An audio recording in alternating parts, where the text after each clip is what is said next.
That's way too loud. You need to go halfway. There we go. Maybe down a bit. Is that loud for you? That was loud then. That was loud. How are you going now? That's better. That's better? Much better, It's all right for me. That's perfect. Yeah. No, it's good. Yeah, good effort, mate. Well done. That was really good. Declan supervising we're ready when you are, like mate. he knows what he's doing. Ian, put that on the table. Certainly. With me Lucasade. If I lean backwards, I'm dead, aren't I? Do not lean backwards.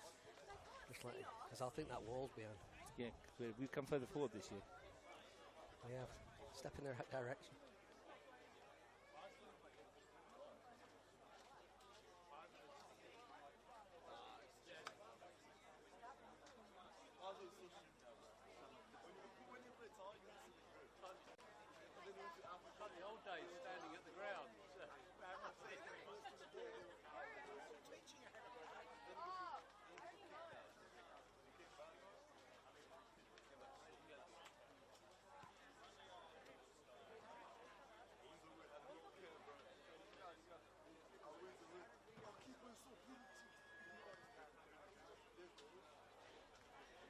Good afternoon and welcome to Melrose Synthetic. It's Kurt Steele Oval and it's Charity Shield Day. We've already seen two matches which we'll talk about in just a moment, but it's time for the Women's Charity Shield. It's the league champions, Canberra Olympic against Belconnen United. Well, normally the cup winners, they are the cup winners and the holders for the last 2 years.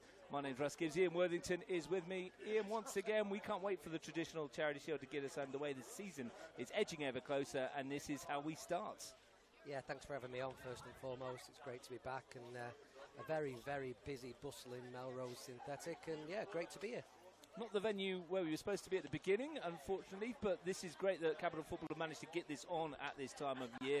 There is nothing available venue-wise at the moment, so we thank Melrose Synthetic for putting this one on for us. And, you know, it looks pretty good out there. The wind's picked up a bit. The marquees that were on the far side for the first two games have blown away a bit. It doesn't really matter, though, does it? Because it's gone... now me and you are on. It's gone overcast and grey. But earlier this morning the sun was out, the skies were blue. Do you know, we get on and what happens to the weather? It sums up our personalities really, doesn't it? Just a bit dull and grey and, you know, used to this type of weather. Actually this morning has been, it's good for the players in the junior MPL games that it wasn't roasting hot. So, yeah, looked after us a little bit thankfully today. Pretty warm in the games this morning here, though, on this synthetic field. Belconnen United have won the girls' under-17s. They beat Madura by 3-1 this morning. We just saw an epic penalty shootout in the boys' 18s. Canberra Croatian Olympic finished one apiece. 22 penalties were taken. Every single player that was on the pitch at the end of the match took one.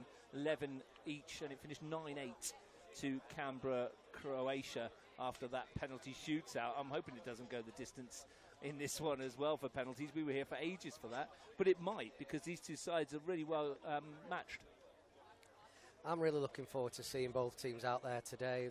You know, I know quite a few of the players well now, and yeah, they're excited for this one. They're excited to have a look at each other, and a couple of new signings here and there. So yeah, really intriguing contest.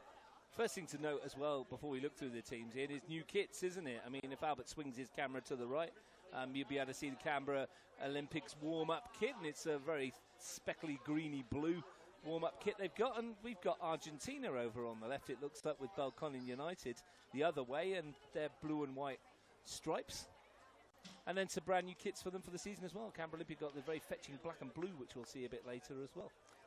Yeah, you know, my love of kits and shirts and everything that decorates our house that the wife doesn't really love, but there's two nice kits out there today. Nice pastel-y one for Olympic, and like you say, the Argentinian stripes for Belconnen.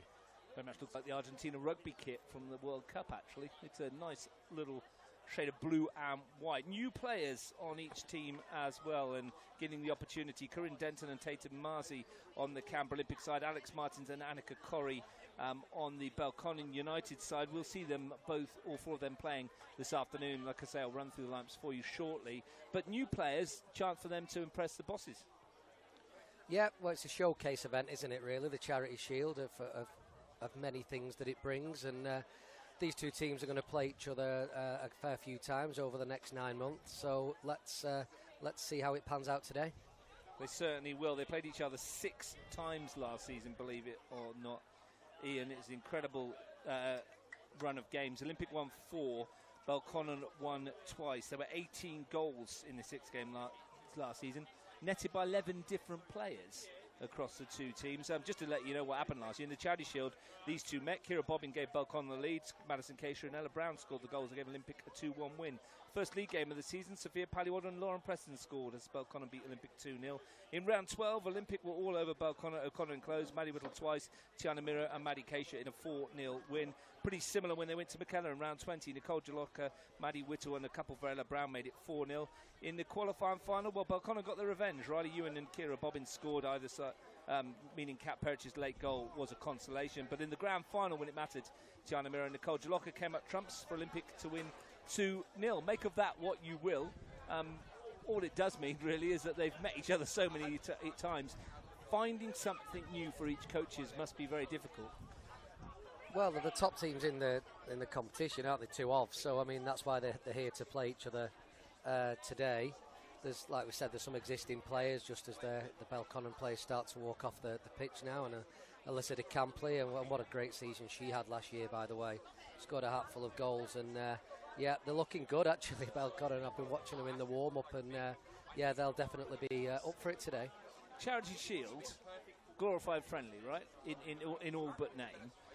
How important is it for momentum build into the season? With the first round doesn't start for a few weeks. We're not on till, I think it's about, the girls are on about 4th, 5th, 6th of April on the Sunday.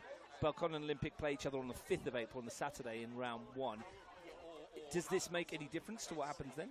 Yeah, definitely. Well, there's a bit of psychology in it. You want the upmanship. It gives you a chance to look at each other. There's a strategy. You know, will the actual 2 best teams come out today based on the fact they're playing each other so soon at the start of the season? As coaches, you don't really want to give the game away too much in a Charity Shield, which of course you want to win, but then the serious stuff comes the start of the season, doesn't it? Jer Bowman, Janet King, the goalkeeper, Tiana Miro, not available for Canberra Olympic because they're part of the Canberra United squad, so aren't able to play. Is that a major problem for Frank Keisha, or is his squad able to cover that?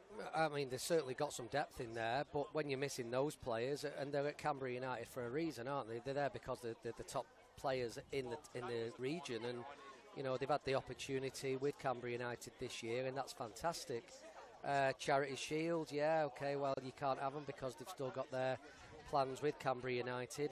Come first game of the season, I do feel a little bit sorry for Frank Keisha, and I must say that, you know, it feels like he's just been stitched up a little bit, that he has such a top game without his top players at the start of the season. Well, let's have a look at the side he has picked. It's a 4-4-2 on paper with a midfield diamond. Yelena Josipovic gets a start in goal. She made 1 appearance last year in the NPL off the bench. She's in between the posts in the absence of Janet King. 4 across the back, and it's a very experienced 4. Katrina Perch on the right, Victoria Jemison on the left. El Kurtulu is partnered by new signing Corinne Denton, who comes across from Gungahlin United, having made 28 appearances for that club. Jane Vancino is a holding midfielder. 2 wide players with bags of pace, ability and goals in them in Sienna Burney and new signing Tatum Marzi from Canberra, Croatia. Tea Aspland at the top of the diamond. Ella Brown and Madeline Whittle are the front 2, which leaves the bench consisting of Elise Jensen, another new signing from Belconnen United, Leia Carnegie, Olivia Gurney, who's back having missed last season through injury, the promising Liana Alves and Anna Bennett. Yeah, there's some real strength in there, isn't there? So it's a case of how quickly they can get the ball down, get the ball wide, create those chances. Looking forward to seeing Tea Aspland, to be honest with you. I think that she made great strides last year, and she's a player with huge potential. And, yeah, a real little diamond in Frank Keisha's side. 4-4-2 for Belconnen United as well, and it probably mirrors the setup that Frank Keisha's putting out in terms of that midfield diamond. Matilda Lorotai is the new goalkeeper. She takes over from Monique Pinkovic, who I understand has returned to Tasmania. A former Gungahlin United player gets an opportunity between the posts for the Blue Devils.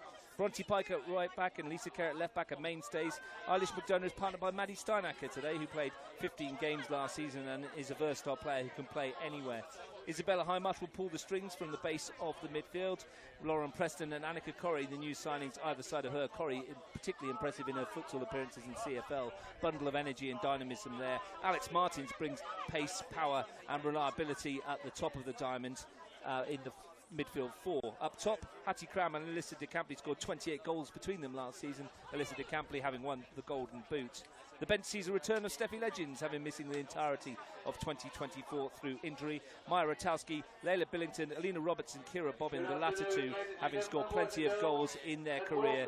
Bobbin, 60 alone. Well, they've certainly got striking power in the starting 11 and to come off the bench, which is huge for Belconnen. They've obviously got the strength of Izzy Highmarsh sat in the middle of field. I'm just looking at, Corey. Met her a few weeks ago. I've seen her train. I've seen her intensity to practice. I'm very excited to see how she plays today because she could be class. Aisha Strutt is our referee. Lara Smith and Tom Love are the assistants. Reminder, it's a charity shield, 90 minutes of action. If it is a draw at the end of 90 minutes, there is no extra time. We go straight to a penalty shootout, which we saw not too long ago in the 18s. As you mentioned, new players. Corrie, we're going to kick off a bit late, just to say. I mean, it is normal for us, isn't it? Another season, same things going on. I never said something I shouldn't. You sure? I mean, that would have been a start. That would have been proper Joe Rando stuff. Annika Corrie, as you mentioned, very experienced, very dynamic in midfield. Alex Martins as well. Different look into that midfield with those two in there, and something different for Canberra Olympic to have to deal with. Yeah, well, they'll know a little bit about Annika Corrie because the girls do seem to know each other a little bit, but she just brings that intensity to practice from what I've seen so far, and she's definitely a big plus, a big signing for Belconnen United. And one of Canberra Olympic's new players, Corinne Denton, comes in at centre-back, which is a big role for her to play, and Tatum Marzi comes in on the left. What I like about the signing of Denton is Jaya Bowman had to play there a lot last year in central defence. That will free her up when she's back from Canberra United, should she return to this football club. And Bowman, she was a standout last year, wasn't she? She was fantastic from start to finish and, got that place at Canberra United. But when she comes back, of course, that's going to add strength. But Frank Keisha's gone out and got that other centre-back in now from Gungahlin. And, are they going to play side by side? Is it going to have Bowman going into midfield? With Jane Van Zeno's there. He's really done well pre-season yet again as Frank Keisha, and he's brought in some real quality players, and like you say, definitely at centre-back. Don't expect a fast start, because in the 14 goals that have been scored in the Women's Charity Shield, only 5 have been scored in the opening 45 minutes since this competition became inaugurated in 2021. Belconnen United won it that day at Deakin Stadium by 3-1. Riley Ewan on target twice. Canberra Croatia then won it twice in succession. They battered West Canberra Wanderers by 6-0, a scoreline that was blown out by 3 goals in the final 2 minutes of the game. In 2023, they saw off Olympic 1-0 with a Charlie Mitchell goal just after half-time, and as I mentioned, last year's match finished 2-1. As the sunshine comes out over the grey skies, I mean, this is the kind of weather that, if they've got in Melbourne for the Formula 1 race this afternoon, will make for an intriguing time. Not sure that the players will appreciate it too much. They might enjoy the cover. I don't think they'll enjoy a smattering of rain should it come. Yeah, we had a couple of drops before, didn't we, just as Belconnen come to stand next to Olympic in front of us. But we've had a couple of splatterings, but it's very up and down, isn't it? Bit of grey, bit of sunshine, and You love a bit of sunshine, don't you? I do indeed. And here the two teams come, led by the respective skippers, the experience of Lauren Preston on the left and Victoria Jameson on the right. These two know each other very well indeed. They often put on a show for us. Will this be a chance for us to see what is going to be the stall set out for 2025? There's other teams in this competition that have recruited well over the course of the summer, not least Canberra Croatia, looking for a way to get themselves back onto the winning circle. We will be taking a minute's silence before kick-off. We're here today to raise funds for Socket to Sarcoma, our chosen charity. Cameron Shelton, a Capital Football referee, passed away from sarcoma. We're here raising funds in his honour today, and the minute silence, as our announcer is telling us, will commence on the referee's whistle, and we'll join you back when the second whistle is blown as we remember Cameron Shelton.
RIP to Cam Shelton. Lovely young man, always had a smile on his face, Ian.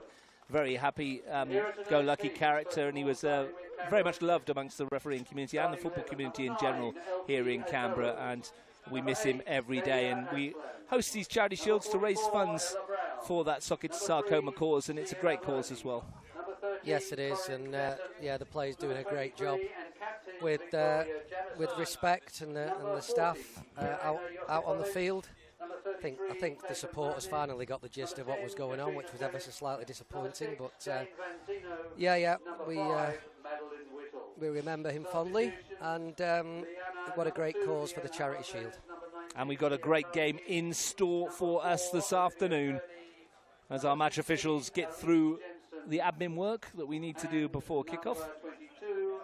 It is warm here today. I'm not sure what the temperature is, but that little breeze that's coming across the ground, blowing from left to right, it looks quite blustery if you look at the flag behind the match officials on that far side. It isn't that blustery, but it is a little bit of relief. Yeah, it's the relief that they need, isn't it? Because the heat that comes off a synthetic is pretty strong. Speaking to a couple of players who've played in the junior Charity Shield before, and they were saying the heat off the surface it burns through the feet. It does, doesn't it? On any, if you've ever played on AstroTurf, and you would have had as well, Ian, it's horrible, isn't it? That burn you get on your foot after a while feels like it's a proper throbbing in there. But the surface itself is fine. It's a good pitch. It rolls a bit if the ball is played along the ground in the back, but it does hold up a bit if you lift it over the top.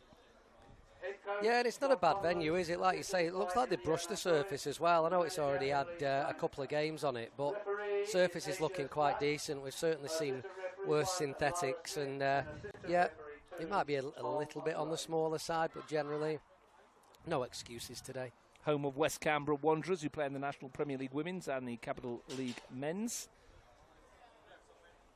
There's been some incredible football matches played over the course of the weekend. Canberra United got us underway on Friday. They fell to a 4-3 defeat against Western United, a last-minute own goal, unfortunately did for Anthony Yagarinitz's team. And they're still on the cusp of finals, though, so they've still got an opportunity. And they play teams below them. Plenty of these players would hope to be knocking on the door of a Canberra United squad in the future. Alyssa de Campley gets us underway, attacking the goal to our left in the first half. Izzy Hindmarsh, his first touch of the football. Would expect to see Belconnen United playing with their high players a bit wide. Both fullbacks will be encouraged to get forward. Here's the first run for Bronte Pike, doing just that. And looking to find de Campley. And she's got there ahead of Josipovic, but the flag went up for offside in any case. Big day for Jelena Josipovic, only the one appearance as a substitute last year. Came on for Janet King. She's had 19 appearances in the league in total, though, with her previous club. As you know, I'm completely useless with pronunciation, so I'm quite glad that everybody calls her JJ, and that's been a nickname since I've known her, so I'm delighted that that can stick for now. You'll stick with JJ? Absolutely. Maddie Whittle battling in midfield. Ella Brown to send it wide, looking for the run out on that left flank.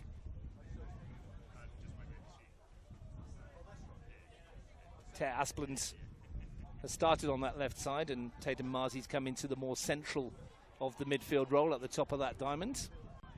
It's a nice little 1-2 between de Campley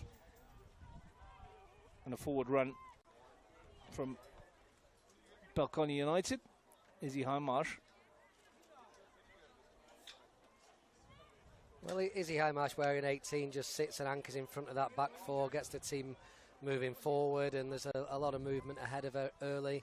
Looks like there's a bit of a rotation there. Well, I mean, it was the front two with Hattie Cram and Alyssa de Campley, but they will just keep switching across from the left to the right, as you can see now. Lauren Preston on the ball. Here's a chance for Cram, looking for Alex Martins, playing further forwards. And Cram tries to wrap her foot around the side of it. Can't test Josipovic, but bright start from Scott Connellan's Blue Devils. Yeah, promising start from Belconnen United. They've had the best of the start of the game. This is when it confuses us, because I had Alex Martins as wearing 33 and now she's wearing 19, so there you go. A bit of a change. Nothing like that to keep us on our toes early in the campaign. Yep. absolutely. El Kuritsulu has a prodigious strike on it.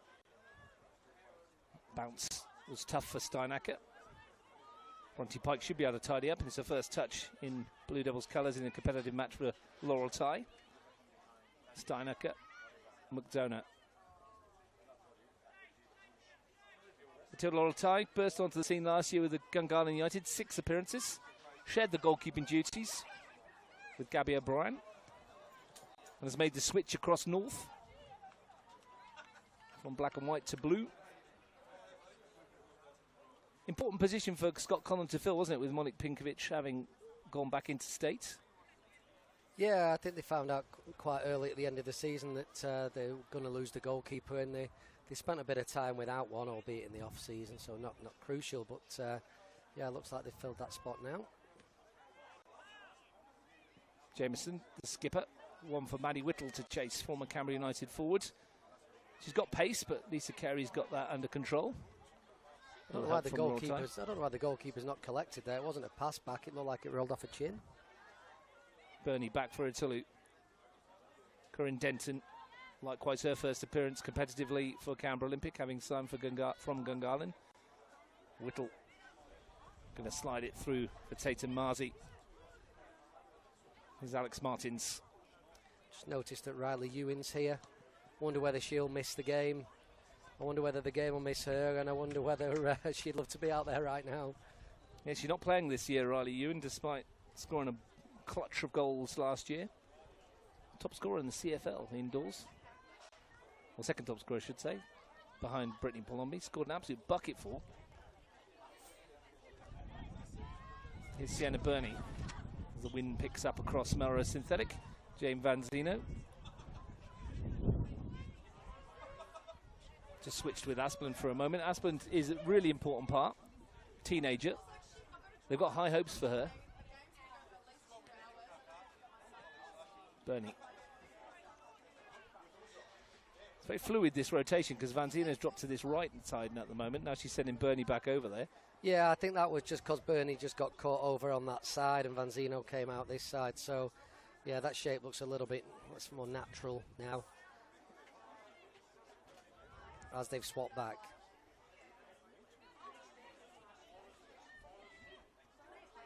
And Tara Asplund found herself as the deepest midfielder for a moment.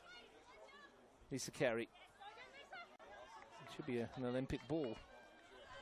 Good crowds that's turned up today. Gold coin donation to get in. If you're still in the area, the men's game kicks off at 5:15 as well. Gold coin to get in. Canteen's doing a roaring trade. Souvlaki and Kransky available in there. You had a salad, didn't you? Did have a salad, yeah. Might have had other ingredients. But one or two other ingredients. El Kuritsulu. Denton. Very deep. Belconnen United here in. No press. At the moment, they've just dropped into a deep bank, having first 5 minutes of the game being played in Olympics half. But yeah, they've just dropped right off at the moment. Pelic. Hizzy Highmarsh almost in the back four there. McDonough's come across. Carey's got there ahead of Burney. Preston. Now the run for Hattie Cram, who's got some pace. And she'll take on Itulu up the ground with those rangy strides. That was a good foot race, wasn't it? A good test at this time of the season to see how close they are. Took Hattie Cram a while to get off the score sheet last year for Belconnen United, but when she did, she went on to score 11. Martins, and alongside Alyssa de Campley, who won the Golden Boot, it was a potent strike force. Yeah, well, Scott Conlon rotated it a lot as well, didn't he? Like Riley Ewing doing so well, and Hattie Cram was in and out, and Alyssa de Campley doing as well as she did, but also didn't play every week. It's unusual as well for strikers, isn't it, to get double figures when they love momentum. Players that play up top. So rotating in and out and still coming out with that many goals just shows the quality of the players they've got. And I tell you now, none of them were happy to be left out when they were left out either. They wanted to be playing as much as they could. Martins picked herself up after ending up on the floor. De Campley operating wide at the moment.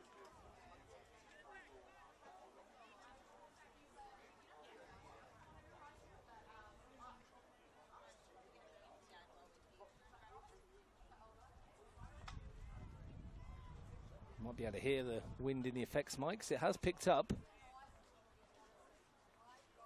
We were expecting it to get a bit windier.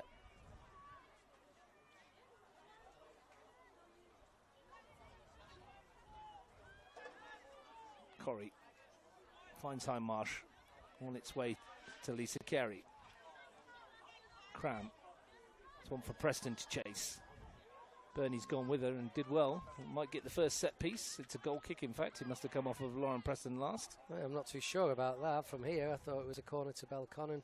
Good run from Lauren Preston. Just bent her run, little angle down the side, and was played in nicely, I think, by Hattie Cram. It was a good build-up play as well from Belconnen, so they've started quite brightly. Looking the more likely at the moment in the early stages.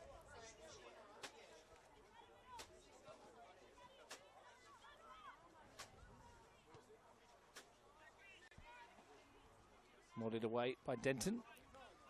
Yeah, good solid start from her though as well, winning those early duels in there as a centre-back, very important.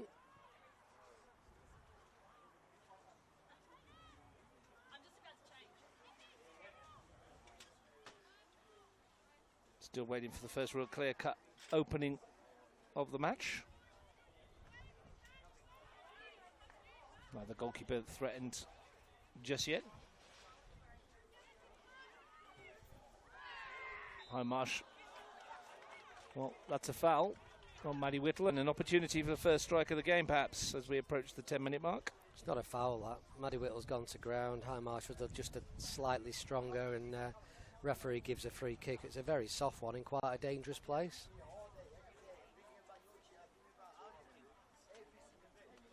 Well, Alcaratulu can strike a ball, but she stayed at home. Ella Brown is over it. She scored the winner in a Charity Shield last year. Might be the first test for Laurel Ty. Ella Brown fancies this. It's a nice distance to be able to get up and down over that wall. It's a great position, isn't it? A little bit of an angle. It's Ella Brown then to have a pop, and it will dip, but not quite enough. Laurel Ty probably had it covered, had it dipped. Yeah, it went over her head, didn't it? I don't think it was going to test her in any way in the end. Early stages of the Charity Shield. Belconnen United and Canberra, Croatia winning the Shields early this morning in the youth matches.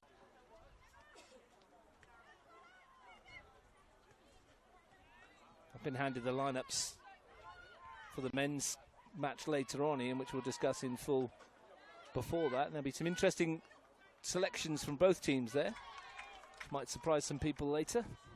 5:15 that one kicks off. Plenty of movement around the leagues with new players looking to show their worth. Tatum Marzi, one of them, left a foot in on Lauren Preston. Just making a mark, just a little bit late, Tatum Marzi, but again, nothing major. I just think she's caught Lauren Preston in quite an awkward place, so both are back on their feet. Nothing untoward. Alice McDonough, though, with a free kick for Belconnen, can loft it into that penalty area. Bronte Pike's made her way in there. Tall figure. Popped away by Marzi. Whittle. Nice ball round the corner for Brown. Invites Jameson to send it further. Sienna Burney from right to left. Can't quite keep it in. May have rolled her ankle in trying to do so over there, Sienna Burney. Lost a shin pad in the process. But you hope that that's not too bad, because had a couple of ankle injuries in the past as Burney. And just stretching to reach that, Ian, seemed to roll it. It was almost out of play, wasn't it? Well, it was out of play, I think, when she got to, but as she's landed, I just think she's landed uncomfortably. Belconnen back on the attack. With Pike runs it into Denton. Atulu. Denton. Wanted to find it wide for Whittle, but there was no one there. Sienna Burney doesn't look in a good way over there, being helped round by the physio. And you've got a feel for her. She could tell a lot of her season last year with injury. She looks done over there. She can't walk particularly well at all. Frank Case is preparing a substitution over the far side. Not what they wanted this early on, Canberra Olympic. You've got a feel for Sienna Burney.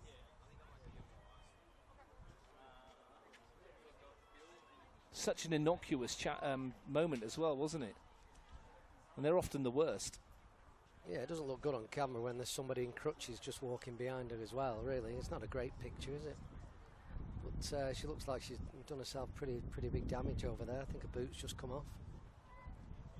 Well, you hope it's just a roll, Ian, and it's just swollen up and it'll be okay in a couple of weeks. Yeah, and the thing is, when you've done it a couple of times already, it's that psychological element, isn't it? It's like, oh, I might have done it again, and then once you get rested and you know, look after it for a couple of days, then hopefully it's not as bad as it first seems.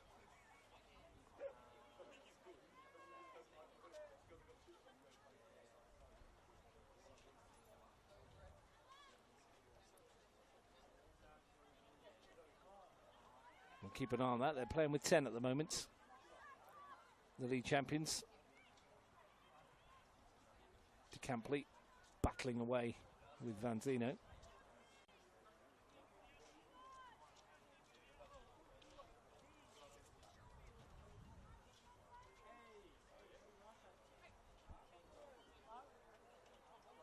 Teams have met 21 times in the National Premier League Women's. Belconnen won 15, Olympica won 5. The other match ended in a draw. In the 21 NPL games, there's been 106 goals scored in 21 matches. Belconnen scored 86, Olympic have added 20. Back in the day, when these two first met in the Premier League, this was a gimme for Belconnen, and by a large margin on most occasions. A lot's changed over the years. Whittle. Yeah, when I first came here about 6-7 years ago, Belconnen were a real force. Had some fantastic experienced players, as well as the youth that they had that came through. Tati Crown backing herself to take on Vanzino for pace. Vanzino snapping back as well. That'll be the first corner. So I've been impressed with Hattie Cram's start. She's looking sharp, isn't she? She's quick, and she's got that turn of pace. Vanzino, great recovery. And brave enough to express herself in that final third, which yeah. I know, having spent some time with you, is one of the things that you like. Maybe that's why. I won't say like, I mean, as a left back, you're not particularly keen on. Well, you don't want to play against it, but there's nothing better than having someone in front of you who can actually do it and run at plays, create those chances. And yeah, very promising to see Hattie doing that. What can Highmarsh do with this delivery? Plenty of light blue shirts to aim for. It's a deeper one. Was missed on the far post by Carey. It's going to be returned by Pike, but not accurately enough. And they're still giving Sienna Burney plenty of time over there. She's going through the motions of jogging and running up and down, and having looked like she was done, it might be that she's okay. Well, that's what we just alluded to with the psychological aspect, didn't we? It's that it's scary, it's fearful, it's like, oh, have I done it again? And then eases off a little bit, and it's not as bad as you think. Well, the way she was hobbling around, it did look as if her afternoon was going to be over, curtailed early. A little bit of rain dropping here now at Melrose Synthetic. Heaviest it's been all afternoon. No problem with that. I think the players will actually like that. You know, you're not putting your coat on, are you? What's wrong with you? No, I'm not putting my coat on. I'm covering up the equipment that's a little bit out in the rain so that it doesn't get wet. It'll be all right. A little bit of a spark of the afternoon. We prefer that on the pitch, of course. Belconnen have been given a free kick here on the far side. An opportunity again to load the penalty area. 6 to aim for. McDonough to deliver. It's not a bad shape on that one. Cram was in there, but Jameson got it away. Only as far as Carey. Highmarsh has a swing and a miss. And Aspland can put something on the break here, and Burney can send Whittle forward, and she's rapid here. Preston does brilliantly to close down the angle, but Maddie Whittle will back herself again, looking for support. It's arrived in the shape of Aspland. That's a really good challenge by Bronte Pike. She's felt it. And meanwhile, while she's down on the ground, De Campley at the other end. was scampering through. What a challenge, though, from Bronte Pike. Talk about putting your body on the line, and if you wanted any indication of whether this Charity Shield means anything, well, I think you've got your answer. Well, I just think when you've got players like Pike and seeing how Preston recovered then, you know, regardless of what game it is, it's competitive. You want to do your best, and two great examples then of you know, excellent recovery run and excellent putting your body on the line. And look, she's going to feel it a little bit after that, but still, you know, fantastic defending by both players. Well, the rain is coming down now, and it's coming down reasonably heavily. Nice and refreshing, you'd think, for some people. Everyone's hidden from the rain. I don't understand it, me. It's great. Just stand in the rain a bit, nice and refreshing. It's not -6, like, but I mean, it's. That's because you're proper northern. You're used to it raining. It's that gold thing in the sky that it does for you. Oh, it doesn't do me any favours whatsoever, that gold thing in the sky. Saw plenty of it this morning. The temperature was rocketing here early in the day. It's dropped a bit now. It's very manageable. And this rain, whilst it might not be welcomed by the spectators, it will be by those on the field. This will help cool those feet off. One of the players this morning is a bit of disgruntled with your pronunciation, Russ Gibbs. I wasn't on commentary this morning. Oh, right. Well, there you go. Did you speak to Belly Pole or something like that? No, that was that'd be Mr. Watson, who was sat next to us here. Well, he needs to, you know, apologise to Bella Pole. Yeah, who played for Majora in the Charity Shield. Yeah, I'm going to pass that one off, mate. I wasn't on. That's all right. Does that mean that Bella Pole now owes me an apology? No, she's not going to apologise to anyone, especially us. But she had to endure 10 days with us. That's true. Yeah, that's true. Well, she chose to. It's true. Good win by Perich. Very promising footballer herself, Bella Pole. Her brother goes round in the Tigers youth setup.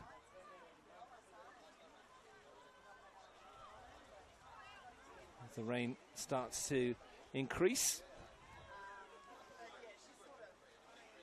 Youth football was being played around town this morning as well.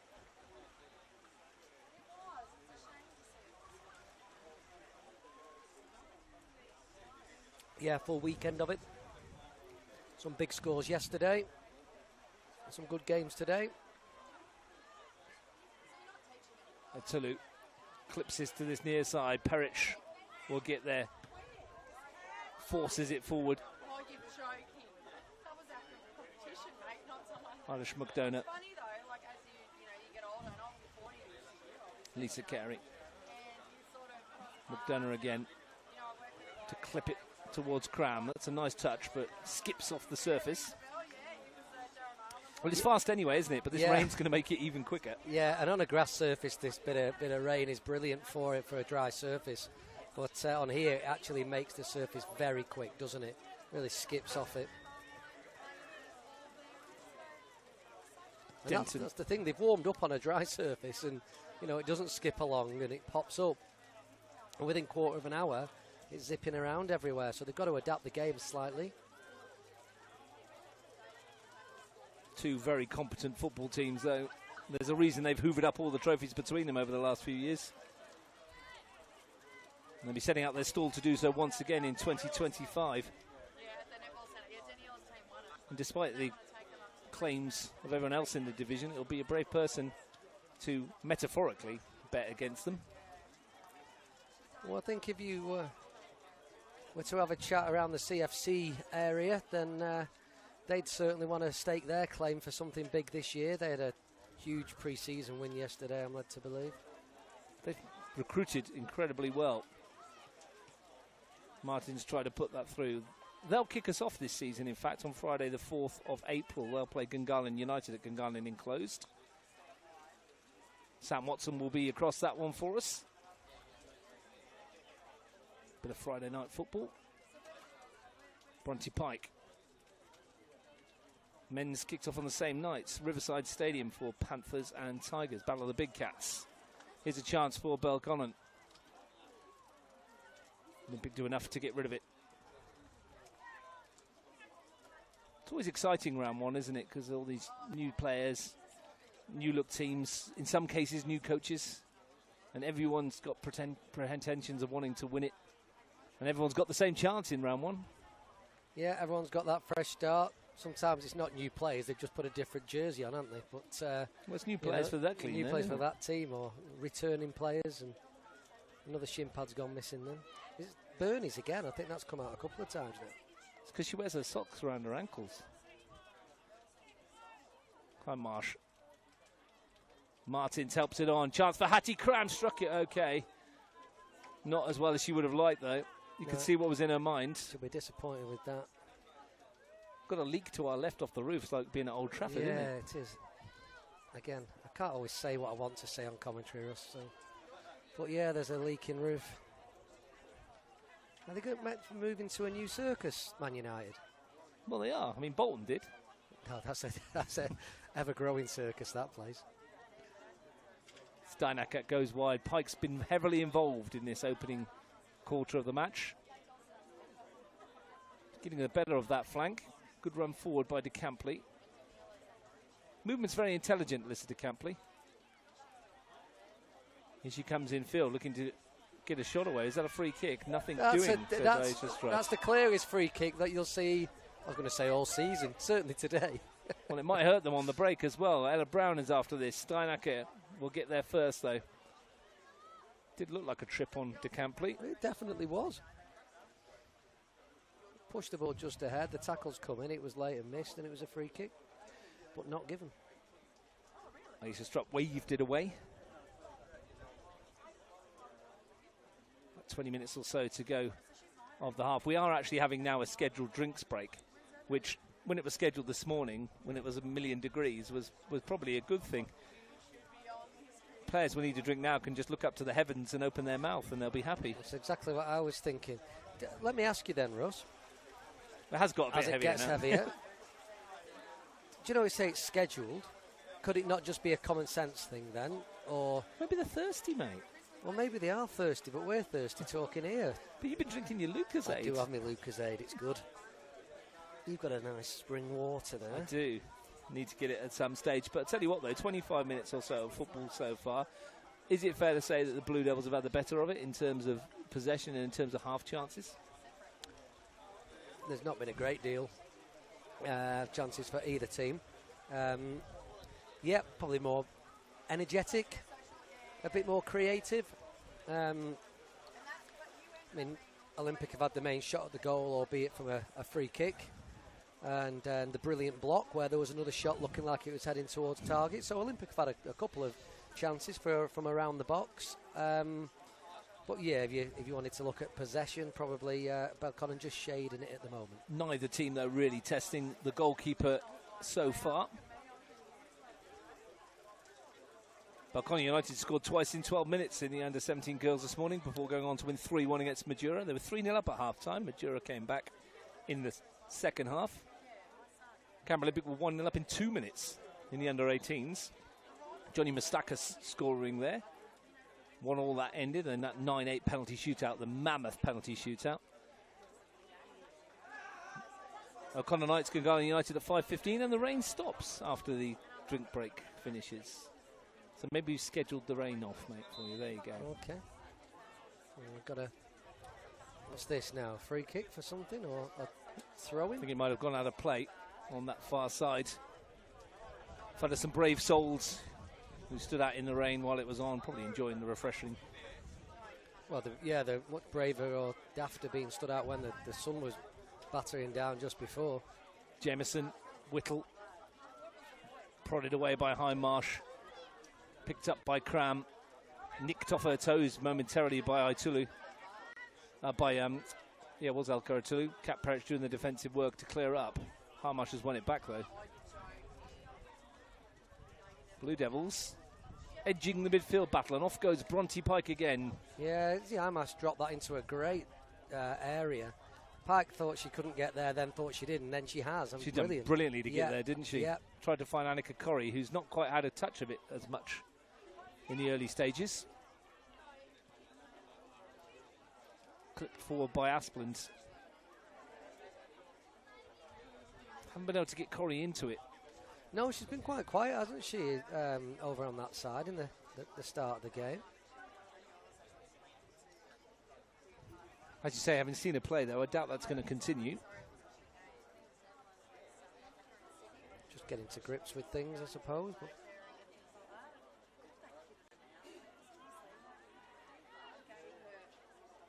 Whittle on the turn, dancing past a couple. Tatum Marzi shaping to shoot and getting the shot away. Laura Tice spills it away and gathered the rebound. Well, she spilt it again. Helped out by Steinacker, but only as far as Asplund, who can't convert into an open goal. Comedy of errors for poor old Matilda Laura. Maybe the ball's a little bit slipperier than she anticipated. She hasn't touched it for a while, and that rain's probably not helped. Well, she got a body behind it and stopped the first shot. It spilled out, and then she's gone to grab it again, and it's sort of like you say, is it slippery from the rain? She's trying to dry her hands off down the side of her shorts and her socks now, but probably not helpful, is it, that shower for a goalkeeper? You've touched it 2 or 3 times when it was dry, and then you get the rain pouring down. All of a sudden, it becomes like a bar of soap. Well, the first one just dropped right in front of her as well, didn't it? All that matters, though, is she's kept it out. Bronte Pike again. Highmarsh tried to ease it out towards Corrie, but Asplund was in the way. And McDonough can square it off to Lisa Carey, and she's got a bit of AstroTurf to run into here, Lisa Carey. And we'll slide it for Cram, who might have strayed a little bit too early and has. She's not happy with herself, a criminal offence, looking across the line. Either that or she disagrees a lot with the official over the far side. But, Lara Smith was dead in line with it, yeah, and saw it straight away.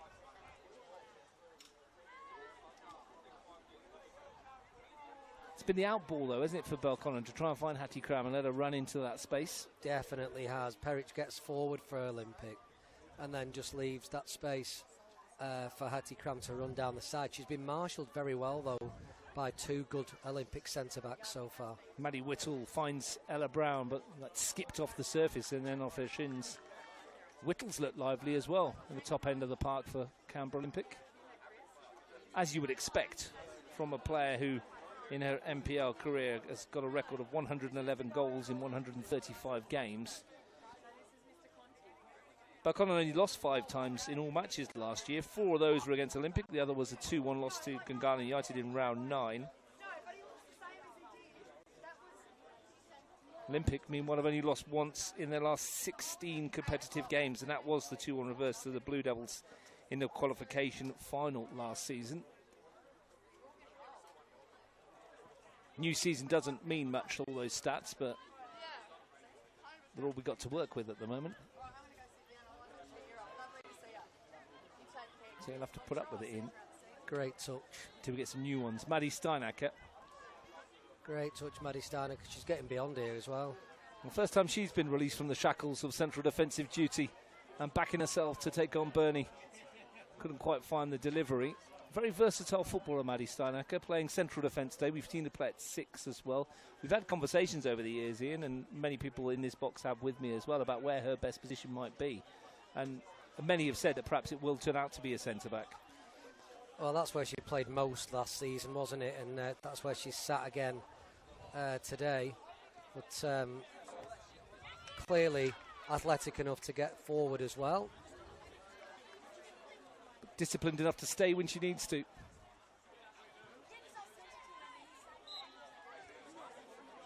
Corrie came in field to try and get involved and won her team a free kick in a presentable position here.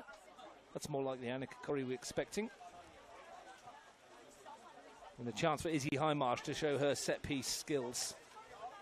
Well, we've said it before and I'll say it again, the capability of Izzy Highmarsh from this distance is very, very high. Whole cluster of players on the far edge of the penalty area. Yeah, but it's a shot at goal, this, isn't it? Well, depending on where the goalkeeper positions herself here, there might be a sneaky one over the wall into that near corner as we look at it. 6 Blue Devil shirts waiting. Highmarsh does go for goal, and it skips horribly. Josipovic did just enough to just shovel it away with her knees. Got a body behind, didn't she, and just kept it out, and that's the most important thing. Bernie. Manzino was coming forward, couldn't quite get on the end of it. Olympic will get the ball.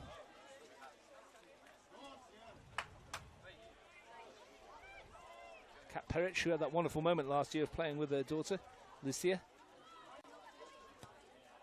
They surprised her by bringing her on in a league game at O'Connor.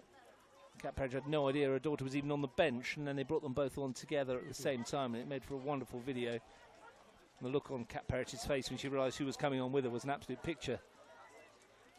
Yeah, fantastic moment, wasn't it? I remember it well. Captured, and yeah, one for the family album.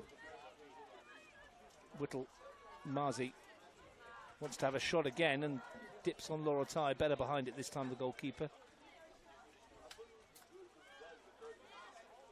Immediate bowl out to McDonough, not hanging around the Blue Devils. Cram shins it as far as Carey, who's giving it away to Brown here. It's a square ball in a dangerous area they're in here. Whittle looking for Aspland. Bronte Pike, not for the first time, covering for Belconnen United and doing it well.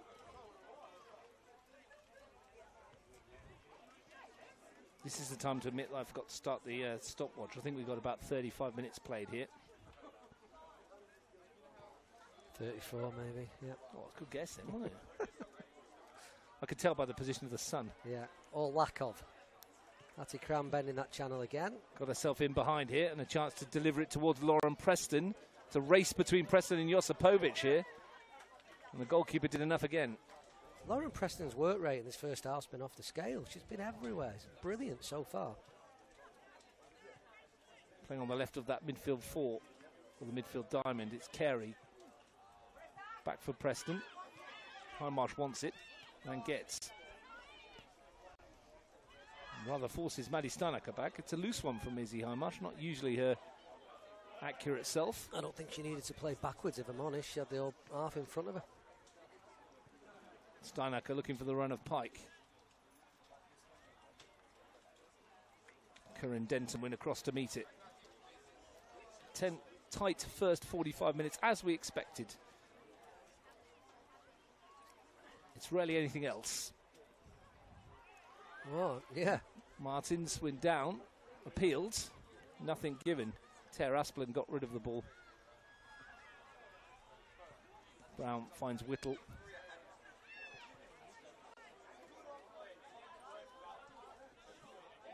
Perich and Preston getting involved. Preston wants a free kick and is going to get it. Yeah, Kat Perich is not happy about that at all. And this is a question of, did Preston make a back? Did Perich go over the top to win it? You make your own decision at home. The only one that really matters, though, is the one that Aisha Strutt's made. Well, she saw it eventually as a free kick. It took a little bit of a chat from Lauren Preston for the call. But well, they are commsed up here, the assistants as well. So maybe one of the assistants, maybe Tom Love on this near side, said, yeah, that's a free kick. Lazy Highmarsh with another opportunity. This one a lot further out. Again, plenty to aim for. And she goes for goal from distance. And that dip is horrible for Josipovic, who spilt it and then regathered. It's causing issues, that little ball that bounces just before the goalkeeper on this surface. Both of them, isn't it, now? Corrie dissected both Preston and Cram and made it easy for Sienna Burney. Corinne Denton. Slide rule for Brown. Two former colleagues getting involved again. And Steinacker happy to tidy up.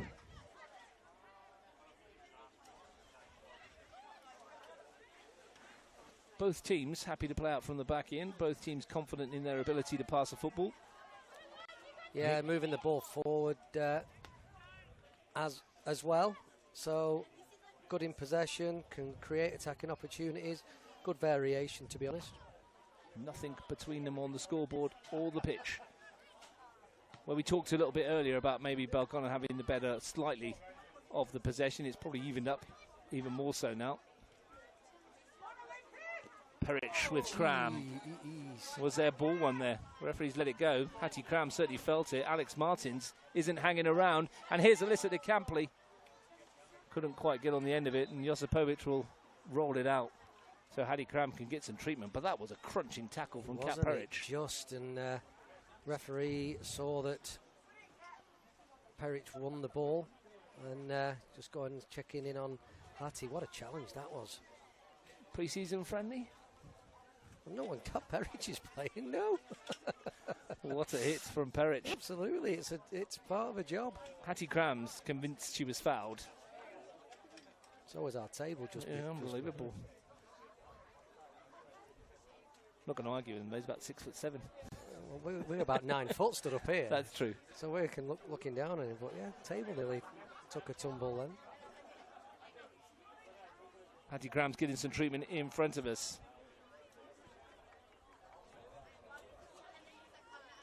Chance for us to remind you that 23rd of March, Women's Federation Cup underway, White Eagles versus Majura. First time we will see Majura, an MPL outfit, in action. Hattie Cram is injured here and is struggling, much like Sienna Burney was. And this will be a disappointment if she has to go off as well, because she started really well and brightly. Might be able to shake it off. She's a tough cookie. Is Hattie. I mean, it was a big hit and it would have shocked her a little bit, but I think they're making the change. It would appear Kira Bobbin has come on for Hattie Cram already. No hanging around for Scott Conlon. That's the first change of the match. She's going to be fuming. Going to be fuming that she's not.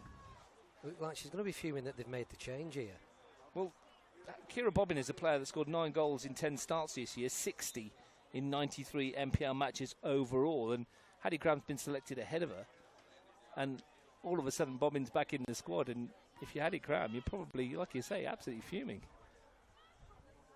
I mean, we don't know what the outcome's going to be with Hattie just down to our left here, but the change was made super quick, wasn't it? Yeah, Scott Conlon wasn't hanging around at all.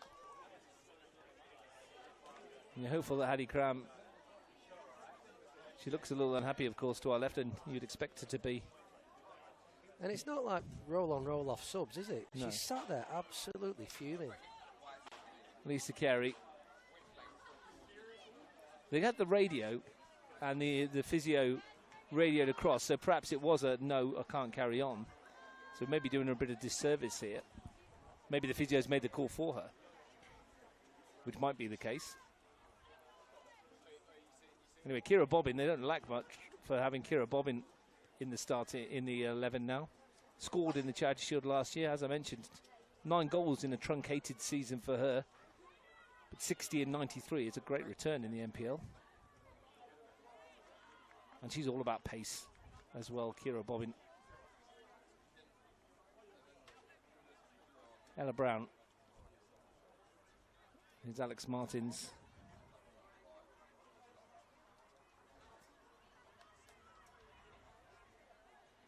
This is the camp. He's been well marshalled by Corinne Denton. She's had to go looking for opportunities. I've been impressed with both centre-backs at Olympic, to be honest with you. Very solid, aren't they? Nothing goes through them centrally. Yeah, they've got on the outside of them in wide areas a couple of times. Just keeping an eye on Hattie Cram with us below here. She hasn't been able to put any weight on it, so it does seem like it is the right decision, as much as it would have infuriated her to have to come off on the back of a challenge. Yeah, she's hopping off to our left, isn't she? She's not putting any weight on that left foot at all. I'm sure we'll catch up with her later on and see how she is. Again, we hope it's okay. Don't want to lose players this early in the season. But it won't change the shape of the system too much for the Blue Devils. No, it's a like-for-like change. As we close in on half-time. Rain's gone. Weather's warming up again. Crowd is very busy on this near side under the cover that we have here at Melrose Synthetic. A bit sparser on the far side, but everyone's over here near the canteen, and there's bleachers to either side of us which are in the open, which people are sat in, and plenty sat around under cover. It's packed, isn't it? It's good. Really good turnout. It's a shame that you can't see it on the camera with us being this side, but to describe it, yeah, it's... You can kind of see a little bit when Albert spins his camera to when the ball goes for a corner. Bobbin, Perich in with Kira Bobbin. Burney, nice feet. Atulu to send it towards Brown. Got a toe on it. almost teed it up for herself.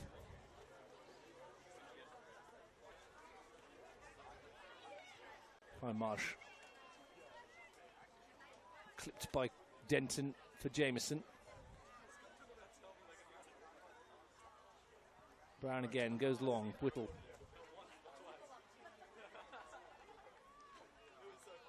McDonough and Steinacker have coped well with the pace of Maddie Whittle so far. Defence is very much on top, Ian Worthington. Yeah, not been a clear chance for a good while, has there really? There was the stoppage in play with the rain break, and well, it rained when the water break was on, I suppose, but since then there's not been a chance really at either end. Very much honours even across the field.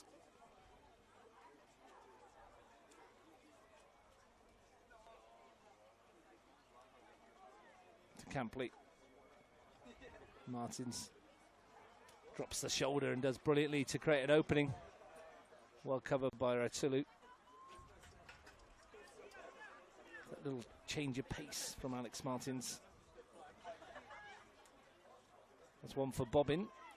Josipovic was there. Looking for Whittle. Took that down beautifully. Brilliant, brilliant first touch from Maddie Whittle. And Brown has sent Burney forward on the skip of the service. Took it away from Senna Burney, who I think was struggling a little with that ankle. Wasn't at full pace, was she? Just that little bit too far, but again, you make moves like that during the season, she's likely to be getting onto him. I was just wondering, Ian, we know how quick Sienna Burney is across the ground, whether that was hampering her, that left ankle, just a little in that run. Yeah, quite possibly, or maybe it's just the time of the year it is. We're not quite up to full speed ahead of the season. Great turn from Marzi, rides a challenge of Hindmarsh, can't get past Steinacker. Pike in between both Marzi and Whittle. And Corrie takes it out and wins the throw. Flashes of inspiration from both teams. Moments and glimpses of what they can do when they've had the ball in possession, but not quite the cohesive fluidity that we'd expect from these two outfits, and that's why it's pre-season, I guess.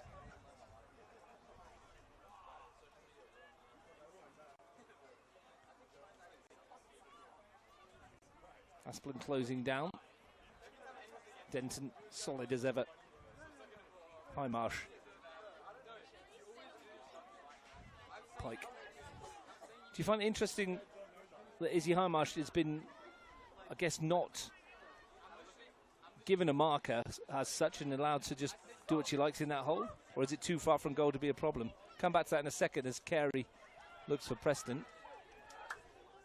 I just think that she's given that role in the team, and she just sits and marshals that that defensive midfield spot, which she does, you know, extremely well as we get to half time. And nothing between the two teams. The first half in which chances were at a premium, couple of efforts on goal for each, nothing majorly to write about. The major point of note was the loss of Hattie Graham, substituted by Kira Bowman with that ankle injury. We'll try and get an update on her. But at half-time here in the Charity Shield at Melrose Synthetic, it's Canberra Olympic 0, Belconnen United 0. Belconnen United 0. A reminder that if the game ends in a draw, there will be no extra time and the match will be decided by penalty kicks.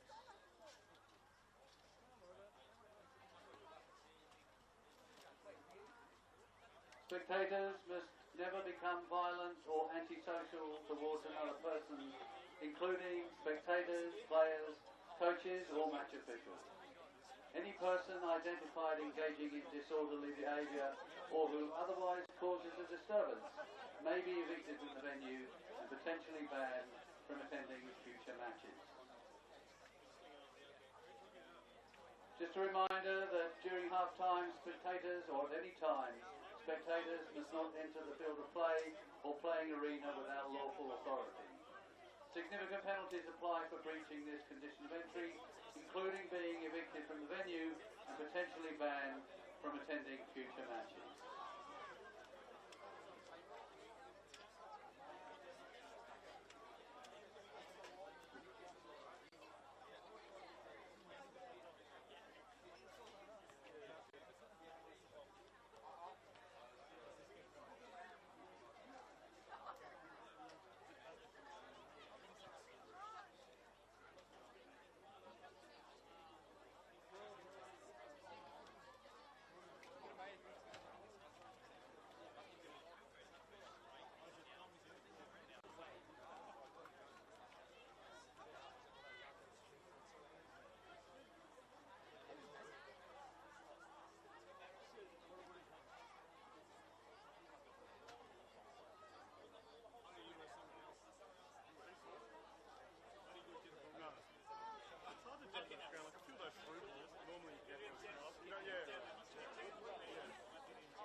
Welcome back to Melrose Synthetic. Ian Worthington is still with me, Russ Gibbs. Half-time, no score between Canberra Olympic and Belconnen United. A change, though, for Olympic. Ian, Elise Jensen, competitive debut for her. She'll replace Sienna Burney, whose ankle is the same one she injured in last year's Charity Shield. Had a quick word with her, and she was obviously quite upset, not happy that it's the same one again, so fingers crossed that will be better for her. But she's going to stay out the second half. Elise Jensen comes on. Great opportunity for her against her former club. Yeah, we saw Bernie, the incident, and then we've just seen her down here right on half-time. To her credit, she did well to get through the whole of that first half, considering how bad it looked initially. And, the pain of it just means that, unfortunately, she can't carry on in the second half.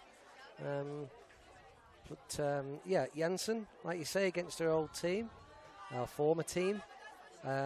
A lot of potential with that one as well, isn't there? You know, so she'll be up for it and come off the bench and see what she can do against Belconnen.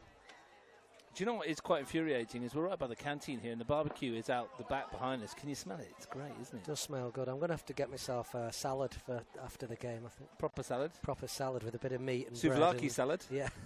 Without the salad. It smells great here. The Canberra Olympic crew who've been on the canteen all day, they've done a terrific job. At half-time, weather update, the clouds are dissipating a little.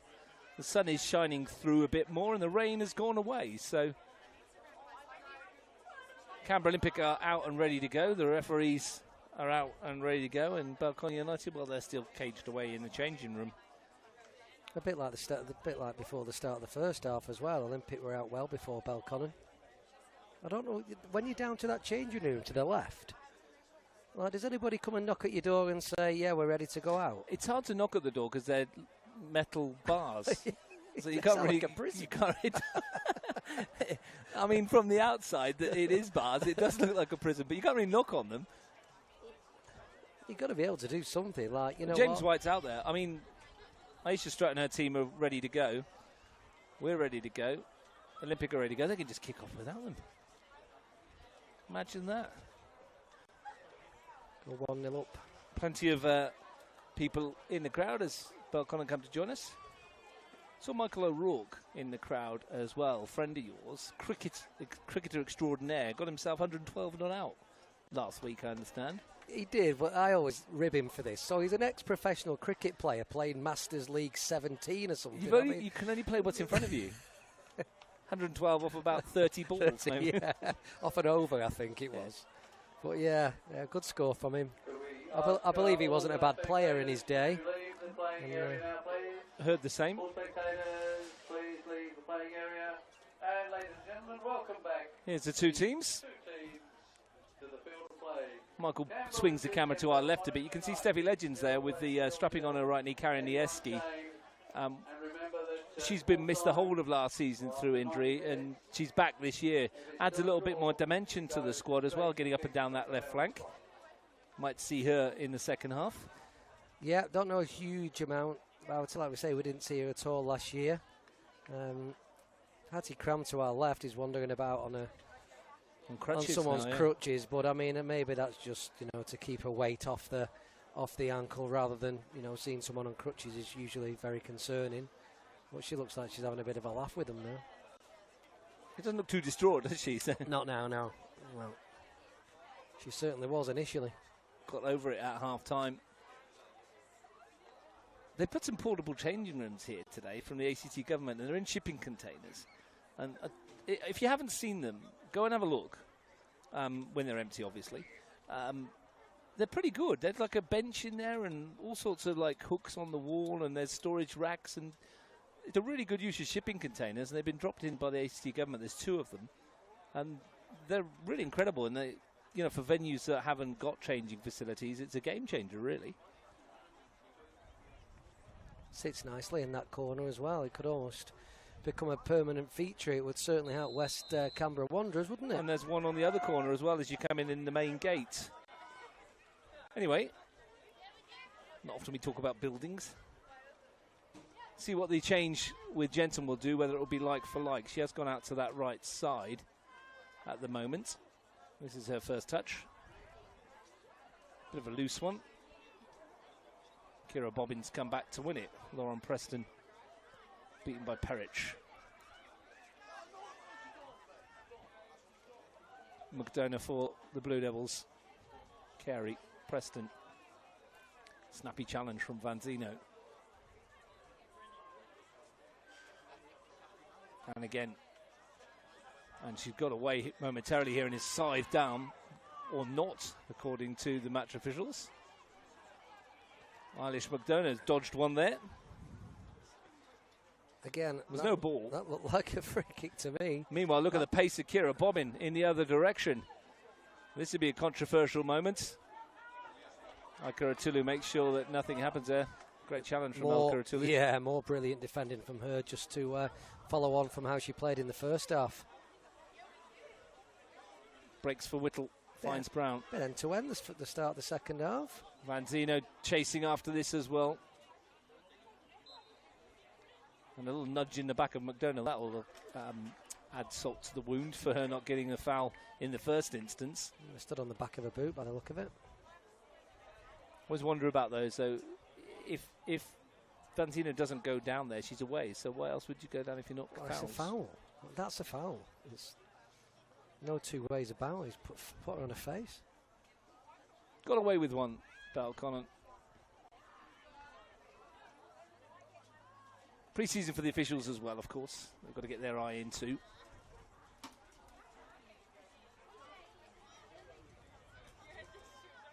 Denton finds Jameson. Taya's come out onto the left-hand side here. Right in front of the camera. She played wider in the first half. Marzi was in that top of the diamond role, or bottom of the diamond, depending on what you prefer. Yeah, that's what, you know, Frank's diamond. He likes a diamond, doesn't he? In one shape, sideways, backwards and forwards. But we should point out, though, that is Frank and Lena Keisha's anniversary today. 29th wedding anniversary this afternoon, today for the Keishas. Congratulations to them as well. Frank spending his anniversary at football. They went out last night, though, didn't they? It looked a pretty nice, pretty nice steak restaurant that I'd not heard of before. So yeah, that looks pretty good. Down in Kingston, I think. Yeah, it looked nice. Jensen. Honestly, he did complain about having to have a charity shield on his wedding anniversary. I said to him a bit more forethought 29 years ago that he might be involved in a charity shield. He would have been all right. Well, that's the thing. When you get married at the start of the football season, then, you know, your anniversary is going to fall on the football season, isn't it? That's how it works, isn't it? Is that why you got married in, what, June, was it? No. When did you get them? November? March. My anniversary is in a couple of weeks. Is it that long ago now? My foresight should have been that the season's going to start 3 weeks earlier in future, and which it has. So, yeah, my anniversary falls on a match now. I can't believe that's been a year. No, neither can I. It's been wonderful. Jameson with the throw. Especially if she's listening. It's been simply amazing. Denton forward. Here's Aspland. Jameson, lofted ball. Should be McDonough's. Elects to let it bounce, which is always dangerous. Marzi. This diamond thing, it's very wide at the start of the second half that Frank Keisha's put out. Aspland's almost playing as left side of midfield, left wing. Maybe they've foreshorn it for a bit. A little bit of a change, maybe. Aspland snapping into that one, beaten to it by Corrie, who wants a return from Pike. That was an awkward ball back. Aspland's got there. Made her National Premier League debut at 14 years old, Tara Aspland. A couple of weeks before Maddie Keisha did the same, and Tara Aspland scored on one of her early games, and Madison Keisha followed her on the score sheet a few weeks later at 14 years old. Am I right, though, that Taya holds the record because she's just a little bit younger and did it just a bit earlier than Maddie? That's how I understand it. A couple of weeks before.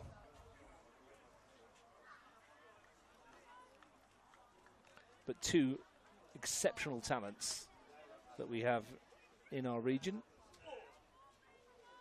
Kira Bobbin. Maddie Sawkins also making an appearance. Just New Zealand Youth International. Played in the Under-17 World Cup, didn't she?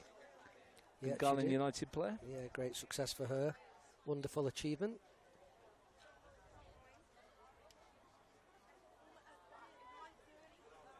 Carey looking for De Campley. Hasn't had many sights of goal today, De Campley. Often only needs one. Trying to force her way through, and Ella Brown decides to just stab it out of play and let everybody regroup. Proper finisher, Alyssa De Campley, isn't she? And I know you've done a bit of work with her as well, but just sniffs around that area and does take those half chances. Yeah, about 4 years ago, she was having a real issue with like beating herself up when she'd not finished half a chance, and like just building that confidence. And when some of her finishes are fantastic, Pike, real strikers' finishes. Takes up some really promising positions. Bronte Pike couldn't quite find her there. She had drifted away from her marker though. Josipovic out, Carey volleys it out of play. Just a reminder that if it is all square at the end of 90 minutes today, and we've had 6 minutes of the second half, we will go to a penalty shootout. We can only hope it doesn't last as long as Sam Watson's did in the under-18s. 22 penalties that went to. Poor lad was running out of fingers to count on. Finished 9-8 in the end.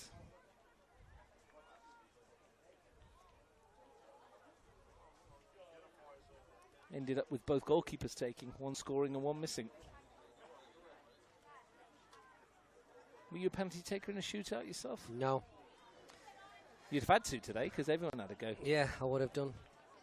I've taken them in a couple of them because, like you say, it gets to that latter stage, but I wasn't usually in the top 5. Having seen you shoot, I'm not surprised. No. It's not very nice, Ross, is it? You know it's true, though. I mean, it wasn't my prime responsibility. I was going to say, you had many qualities as a footballer that saw you play at a high level. Finishing from the penalty spot, not at the top of the list. No, it wasn't always the top of the list when... Sending opposing wingers into the front row of the stands. Now, hang on. There's too many fences that are intact in these grounds, in these countries, aren't there? They look very nice. Yeah. I miss those days. I think a lot of people retire just to miss the camaraderie of the changing room and more than the actual game itself. Just being around the boys in the changing room, you know, that winning feeling, that competitive edge, it's a huge part of it. Unfortunately, we all grow a bit too old. And the knees and the ankles stop working. Peric nods it out of play. No problem for these players out here today. At the peak of their careers, some of them. Beginning of for many new faces as well. The bench is up and warming. They might have a part to play. They often do. Bobbin descended across goal. Not a bad ball. Jameson will have to get there first. Bronte Pike's interested. She's come a long way, Bronte Pike, to get involved there. That is some run from the right-sided fullback. There you go. She's even tackling the flag. Sean having a year off due to an injury. Yeah, he's mending the flag there. But he's sorting the flag out. He's a good lad, isn't he? Sean Farley, a superb bit of assistant refereeing. Gone short with the goal kick. Interesting tactic, and it's not really worked. De Campley to lift it in, and Bobbin will arrive and nods it wide. Well placed, Kira Bobbin. She'll be disappointed she's not at least hit the target. What a ball from Alyssa De Campley that was. She just floated it in with her right foot. Perfect angle, perfect timing, and really, Belconnen should score. Came off a Canberra Olympic goal kick that went short, that did not work. McDonough forward. Seen a lot of Kira Bobbin's goals throughout her career. 60-odd of them in the NPL, plus the load in the cup. I don't recall her scoring many headers. Don't know what she's moaning about there, though. I mean, she's got a corner, and it was another good tackle from Olympic. I think that's what she wanted. May have got is it gone out for a throw? Which side of the flag did it go? Just on this near side of it. McDonough to take. Looking for De Campley. Marzi picks up the pieces. Hindmarsh, little exchange with Bobbin. It might come for Bobbin again. Marzi got in the way. Corrie has a go. Denton, safety first. Whittle with McDonough. Well, that's good defending from Eilish McDonough. She looked like she was second favourite to that for most of it. Not only won it, but came away with it and found Carey. Clawed it back.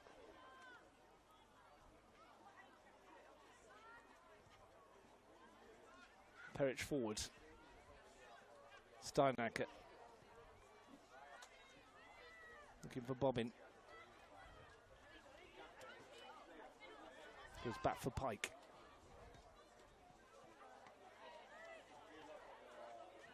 Denton. Couldn't get hold of it. Izzy Highmarsh to bring McDonough into play. Not a bad looking ball, but it's going to fade away. Olympic have kept 5 clean sheets in their last 7 competitive matches. Belconnen have conceded 9 in their last 8. 7 of those came against Olympic in round 24 qualification final 1 and the grand final 2. Olympic only lost 3 matches in the entirety of the competition last year. They're making a change. Leah Carnegie is coming on for Ella Brown. Carnegie nominally a defender. That might precipitate a change. And is there a change up front here as well? Olivia Gurney is on. I'm just trying to see who's made way.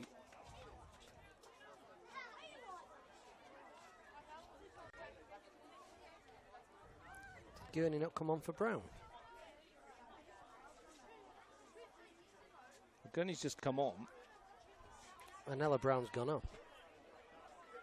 Leah Kaligi's come on in defence, hasn't she, as well? Yes, she Elka has. Atulu. Atulu's come off. Yeah. Maybe after that tackle. Because she's been superb prior to that. Perich goes across. Olympic claims she was caught late by McDonough, nothing given. Kira Bobbin, interestingly enough, Ian has scored in both Charity Shield matches that Belconnen contested. She scored in the 2021 version, the second of 3 Belconnen got, and she got 1 in the 2024 version. She's due for her own special hat trick today then. Whittle. Good ball forward, and unfortunately Van Zeno couldn't take it in her stride, otherwise she might have been away. Meanwhile, Bobbin will do well to keep that in. She is express-paced, does brilliantly, but might have only just teed it up for Jameson. It's fantastic, isn't it? And has managed to deliver a good-looking ball as well. Perich, good defending that. Experience just nodded it away. Used the pace of the ball. Explosive from Kira Bobbin. Steinacker missed it in the first instant, but wins it back from Gurney. Martins. Jameson. Charged down by Martins. It's Bobbin. As Martins stayed on side, he has here. Played on by Carnegie. And into the middle towards De Campley, who couldn't quite turn it home. Belconnen threatening. Here's Corrie. Aiming one from distance off the back of Aspland. Bronte Pike just bulldozes her way through the crowd. And delivers. And there's Carey! And a goal for Belconnen United! Lisa Carey! Brilliant from Bronte Pike to create it, and Carey comes in and with the outside of the boot sweeps it home, and the Blue Devils are in front. Well, it was all about Bronte Pike, wasn't it? Just being tenacious, just being on the front foot, anticipating that ball bouncing in the air, wins it and puts a delightful ball across the box. And then Carey just comes in at the far post and scores. Lisa Carey from the left back sweeps it home. Didn't score last season, has scored this season. Poor Lisa Carey's just been told by the announcer in the ground that Alyssa De Campley scored. I know she scores a lot, Alyssa, but, you know, not on this occasion. Been properly gypped, as Lisa Carey. They just need to ask us, Russ, don't they? Well, they can listen to it. Ask us to, and, you know, just did always know the right answer. But anyway, 1-0 Belconnen. On the hour. Lisa Carey up from the back to score. McDonough forward. It was all down to Bronte Pike's persistence. What have Olympic got in response? Well, they won a penalty. McDonough's flying into tackles at the moment. That's not the first she's done in the last 5 or 6 minutes. Elise Jensen was on the back of it.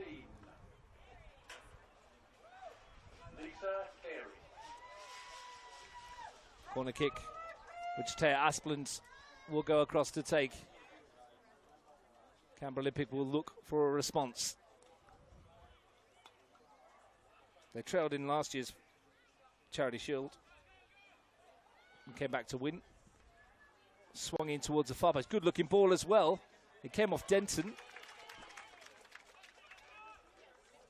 Sprightly response from Canberra Olympic. Got straight back on the front foot, haven't they? Corey. Yeah, that's better from Corey. High marsh forward, and here goes Bobbin in behind again. Josipovic caught in two minds whether to come or stay, and here's DeCampley, and that's 2-0. Alyssa DeCampley with a poacher's goal created by Bobbin. 2 in next to no time for the Blue Devils, who suddenly have an advantage. And it's that same movement just down this near left-hand side for Olympic here. Belconnen's right. But both times the deliveries have been of high quality, haven't they? And that's what's hugely important. Driven across the face of the goal, and by then, as Alyssa Campley's just done, just walks onto it and passes it into an empty goal. 2 in 2 minutes for the Blue Devils. Double trouble for Canberra Olympic in next to no time. And both goals coming down this right flank. And the beauty of having late runners into the box in Worthington. Both of them arrived without a marker near enough and finished well. Well, the second one with DeCampley, it's what she does best, isn't it? Just timing of the run, recognises the ball coming across the box and just walks onto it and puts it in an empty net. And if there was work to do for Olympic before, there's even more to do now. Asplund spins away from Corrie as the wind picks up and delivers into the area, and Whittle was almost on the end of it. Well, they've responded well again.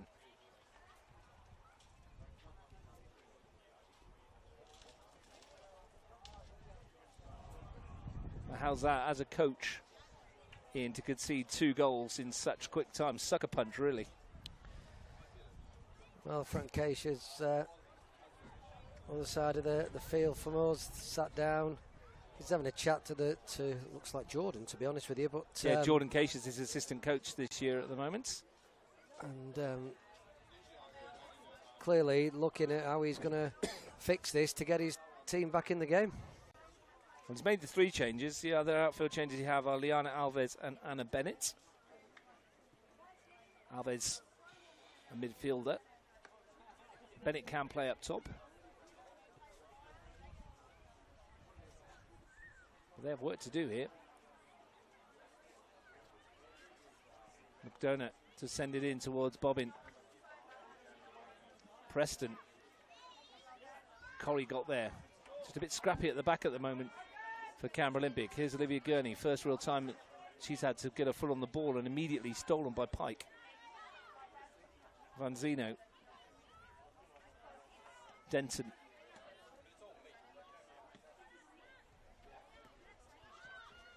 Psychologically, big result with this would be for Belconnen, even given the mitigating circumstances of 3 of the key players from Canberra Olympic not being here this afternoon, or not being available for selection, I should say. Yeah, and that's going to be the case in round 1 as well, isn't it? And that will be what will be a concern of Frank Keisha, because this is the team he's going to have to put out in round 1. Or very, very similar to. Connor Knight's in the house, making their way through for the 5:15 kickoff. Meanwhile, Canberra Olympic offside with Maddie Whittle.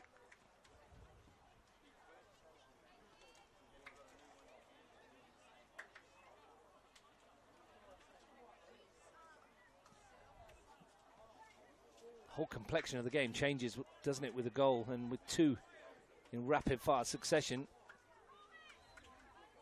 Van Zeno, Steinacker.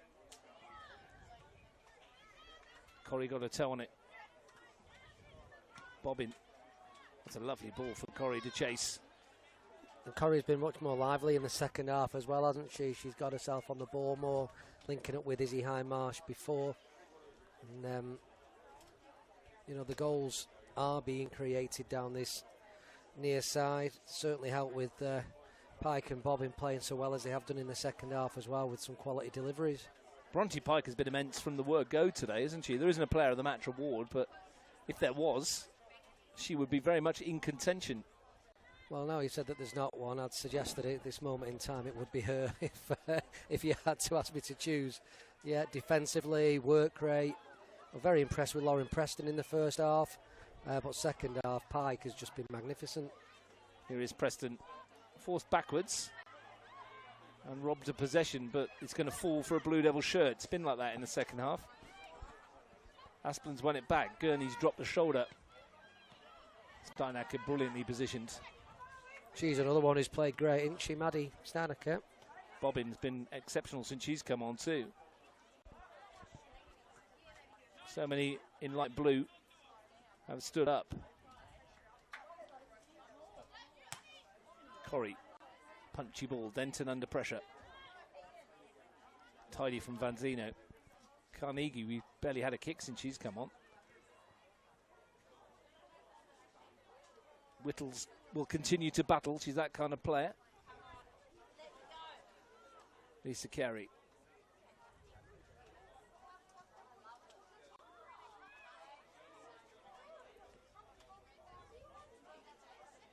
Here's Olivia Gurney.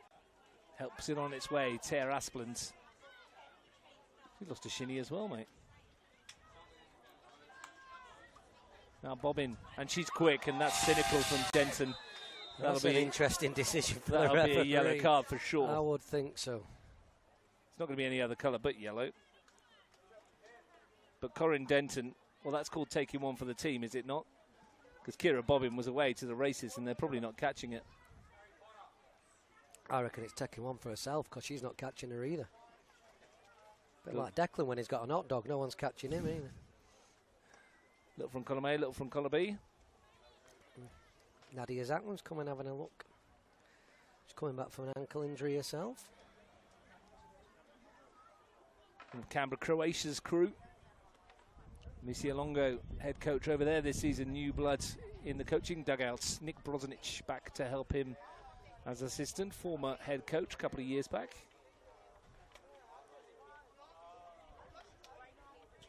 Is there a question there, if this was a league game, for a different colour? Was Bobbin away? Or was there plenty of cover in Actually stopped a goal-scoring opportunity. What game did we see the other night where there was a red over the halfway line? Was it Manchester United and Real Sociedad? Yeah. And I'm like, that's a bit harsh. 10 minutes into the opposition half here. So, just to stay consistent, I'm going to say that's not a red card offence from that distance. Plus, I can't stand Man United. So I mean, to be fair, Bobbin is rapid. That's come off Carnegie. What a chance for Corrie. Didn't sit for her. Might sit here for Alex Martins, who gets a shot away. And Belconnen causing havoc. They're going to make some changes here, are they? Oh, we're going to have our drinks break. Yeah, everyone's up off the bench. So. How's your unnamed energy drink from the UK going down there? Yeah, it's great. Used to sponsor the Premier League. They did. One of the sponsors? Yeah. John Barnes used to sponsor the product at one stage. Yes, I don't have the sport pouch variety. I have the old-fashioned orange fizzy liquid. That sounds like we can't pronounce the name. What your mum gave you when you were sick? She gave me a thick ear and told me to go to school. So 2-0, 2 quick goals. What does that make of this conversation right now, Ian, in that Canberra Olympic huddle? You know, considering what are we on? We've played 20 minutes or so to go in the contest. It's a difficult way to come back from here. It is. It's a good opportunity for Frank Casey just to actually have a look at his shape and whether he's happy with it, because, in all honesty, I'd be changing it now. There's nothing really to lose it 2-0 down in a Charity Shield.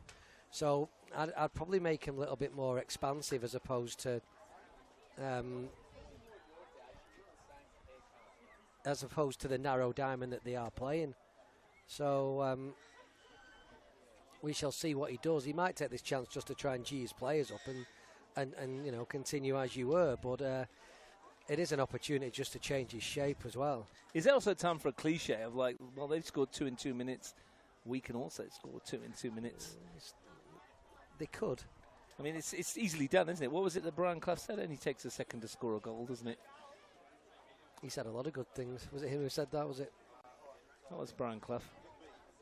I'm sure it was Cloughie. Couldn't win a cup final though, could he, Brian Clough? No, he couldn't. Did get Nottingham Forest relegated, though. Well, not him personally. I mean, he wasn't playing.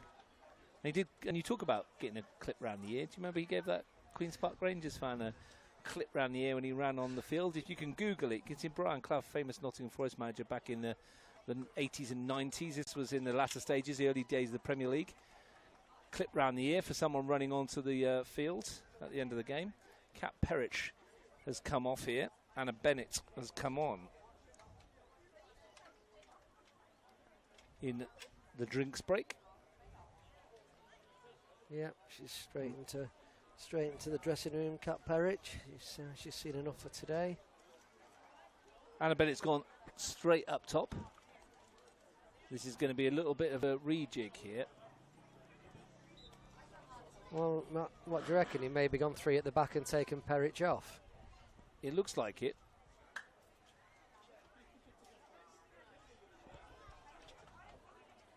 He's gone 3-5-2, hasn't he? Because he's got 2 up top now.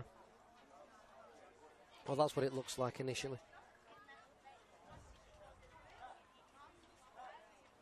I'm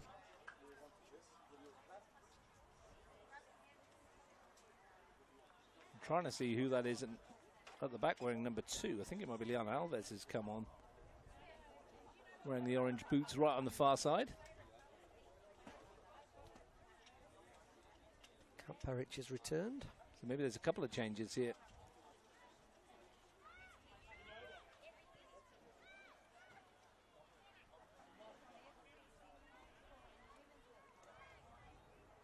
Bennett trying to get stuck in.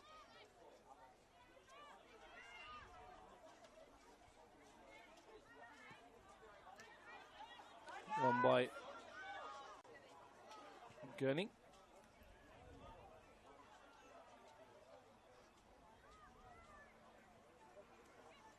So that is Alves, I think, isn't it, number 2?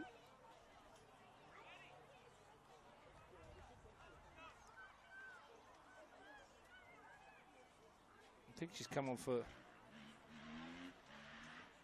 Victoria Jameson, has she, defensively? Yeah, he's taken both left and right backs off, hasn't he, Frank Keisha? Gurney's not down in the penalty area. Jane Vancino is wearing the captain's armband, so Jameson has gone off.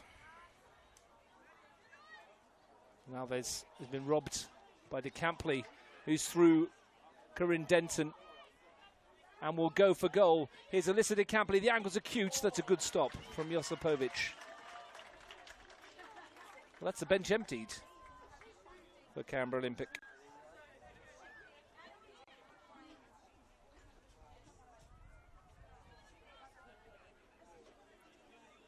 Still a couple of changes to go for Belconnen then.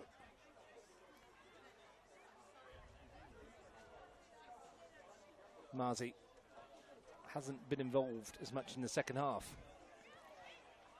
Denton. Yeah, as you say, 3 at the back.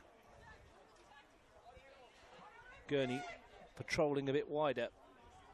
Aspland tried to return the ball, but it's only found Steinacker. Looking for Corrie. Calmness again from Steinacker. She's so good on the ball. And Corrie just drops the shoulder, tries to find a way through. Quarter of an hour to go.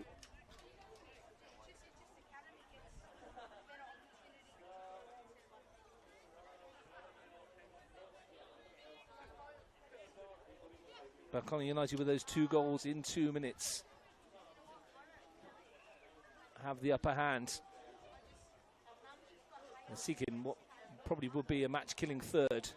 Corrie Hindmarsh skips away and goes for goal. It's a stunner. Isabella Hindmarsh does get that match-clinching third. What a hit from the midfielder. And the Blue Devils are 3 to the good. Well, we spoke in the first half about her capabilities and, you know, when she unleashes them. She didn't score that many last season like that. And we keep trying to give her the confidence to say, listen, it'll start to come off for you. Keep patient, keep brave with what you're doing. And she's just unleashed a rocket in the top corner, hasn't she? 3 goals last season in the league. Off and running in the Charity Shield and quite probably sealing the result as far as the Blue Devils are concerned.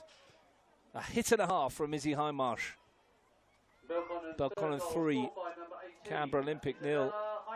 The cup holders putting one over on the league champions.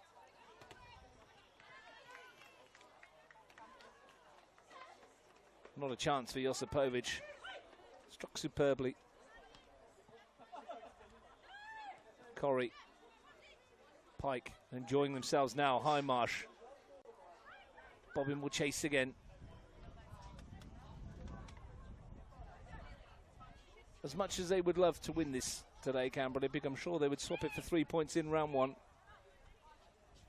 As much as they look like they're going to win it and enjoy it today, Belconnen, I'm sure they would swap it for 3 points in round one.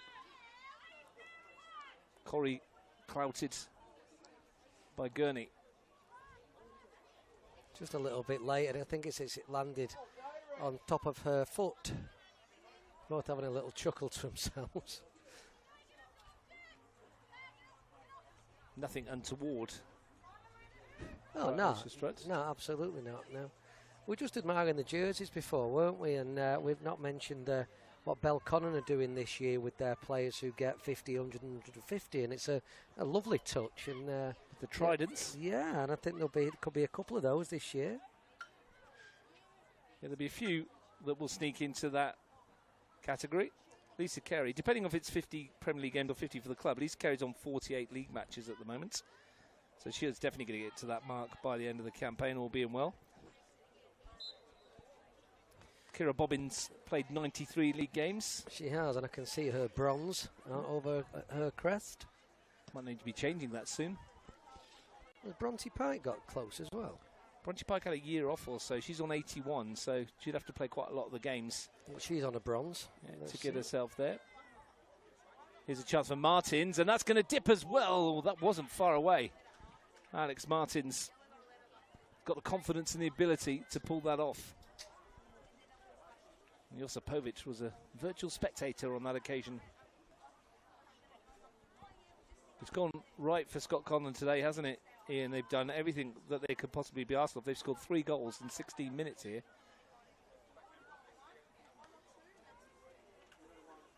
In the first half, they were recognising that they could get behind Olympic in wide areas, and even before Hattie Cran went off, that's where the areas were where they were penetrating. And the second half, really, it's happened the same, hasn't it? They've just managed to do it from deeper defensive areas and high and wide areas as well. So, with Pike and Bobbin. And all 3 of their goals have been really well created. 2 superbly created and 1 very good hit.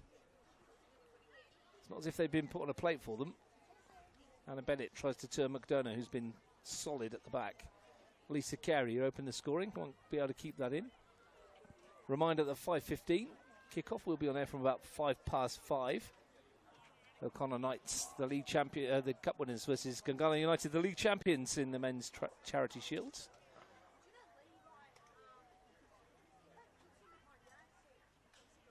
O'Connor Knights aiming for back-to-back charity shields.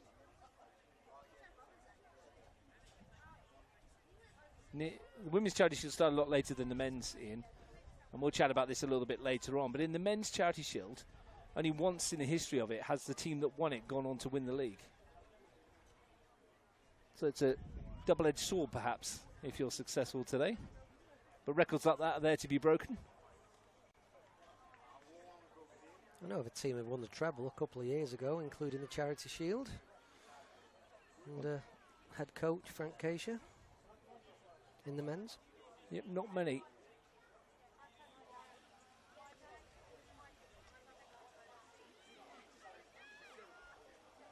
There's a chance for Whittle. Yeah, she's got to get out of her feet.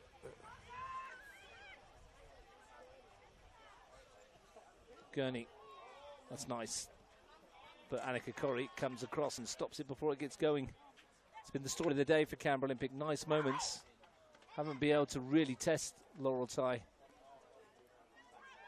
Gurney wants a free kick and is going to get it. Now might be an opportunity to test the new Belconnen United goalkeeper. 10 minutes to play. Bronte Pike's having a laugh about that one as well. She just stood up and had her arms in the air and somehow given a free kick away. Olivia Gurney used all of experience to play on it.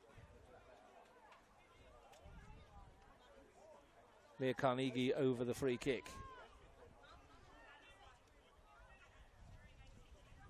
They could do with a moment to spark themselves.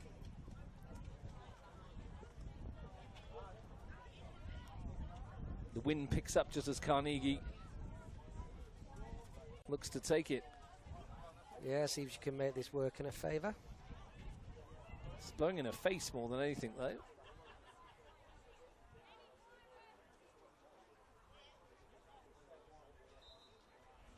Committed a fair few to the attack. Carnegie lofts it in towards that far post, and it struck that far post. Gurney on the follow-up. Couldn't keep it down. Laurel Ty, I think she was beaten, and the woodwork to the rescue. Yeah, she was unbeaten, and it's just come off the inside of the far post, hasn't it, sadly for her.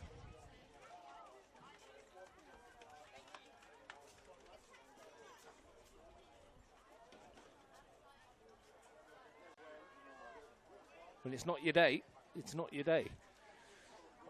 Whittle stabs it towards Gurney, who goes for something special herself. Laurel Ty was behind that one. Great vision from Olivia Gurney.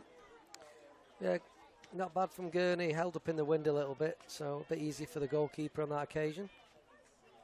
Canberra Olympics' best spell in terms of an attacking threat. Carey looks to send it forward and invite DeCampley onto the chase.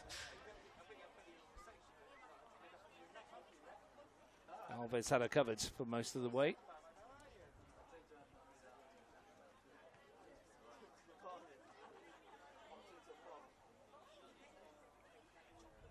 Carey, DeCampley. Goal scorers combine. Hindmarsh, there's the third. Steinacker. Corrie, enjoying herself now, getting more of the ball. DeCampley. Forward run from Lauren Preston. Can't quite keep it in. Here's the changes for Belconnen United that we might have expected a little earlier. Mr. DeCampley's afternoon's done. Alina Roberts, I think that is, that's going to replace her.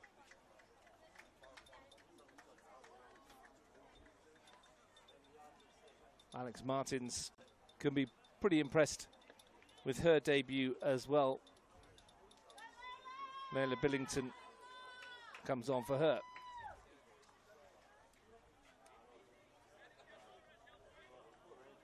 Scott Conlon introducing a couple of players for the last, what have we got? Check the old watch, mate. 7 minutes or so. One back by Preston. Right in front of the bench, it's a free kick been given, and Lauren Preston's going to cop a card here for the use of an arm. Well, they certainly got up off the bench then. There was enough noise, wasn't there, over there? Frank Case certainly didn't like it. 2 yellow cards issued today.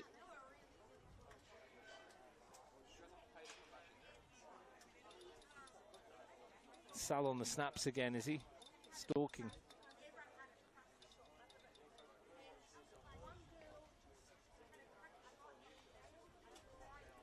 Near Carnegie with this free kick. It's been a good second half this by the Blue Devils though, hasn't it? They've been brilliant going forward.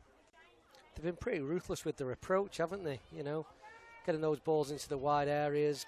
Like I've said, very, very good deliveries into the box, causing a problem. And, yeah, been punished for it. Gurney.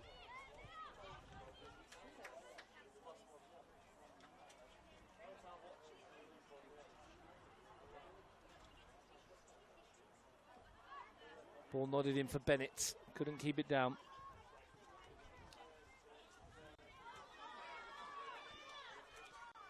Chase for Alina Roberts. They've got high hopes for Roberts as well. She's a goal scorer.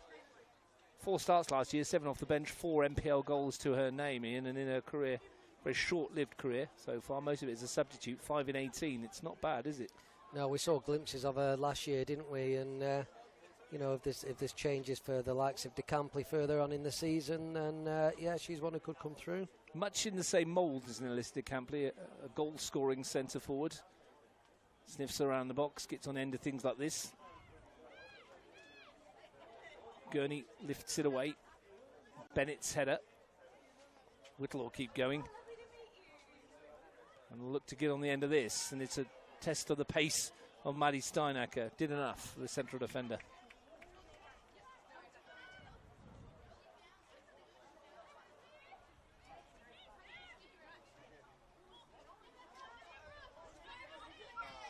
Bronte Pike. Yet another forward run by the fullback. Bobbin lets it roll across the body beautifully. And Josipovic almost presented it to Billington. Did well to recover it in the end.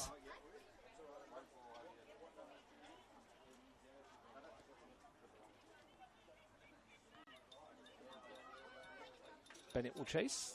So Ian, as we approach the final couple of minutes of the contest, Scott Conlon's going to empty the bench. It's going to be a welcome return for Steffi Legends. Mara Talski is also going to come on.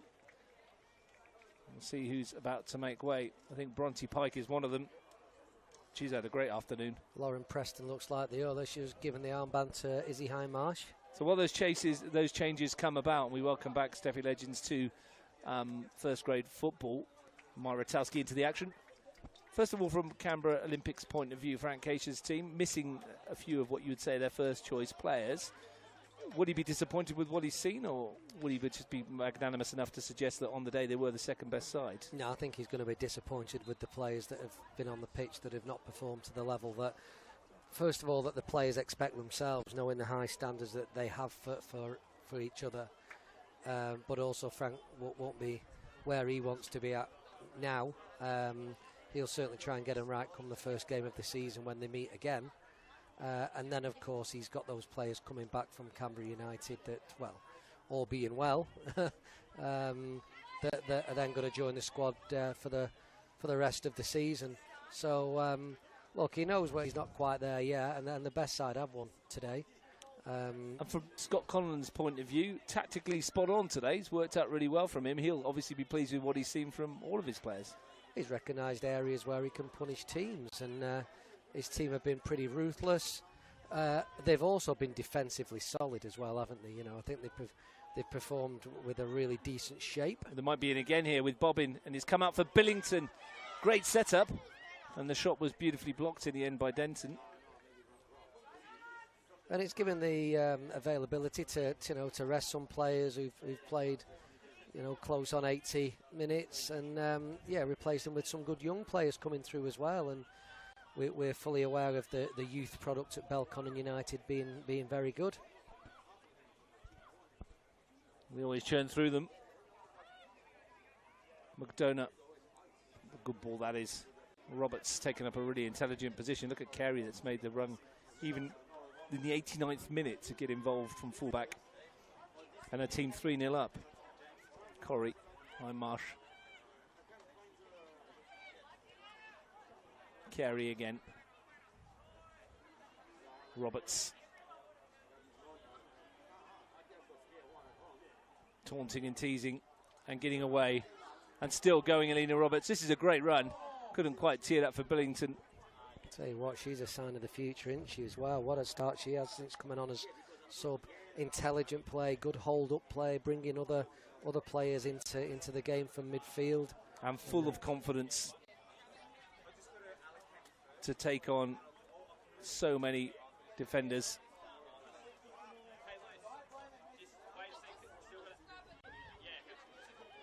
Odd seconds to go then. I don't think we'll get too much stoppage time.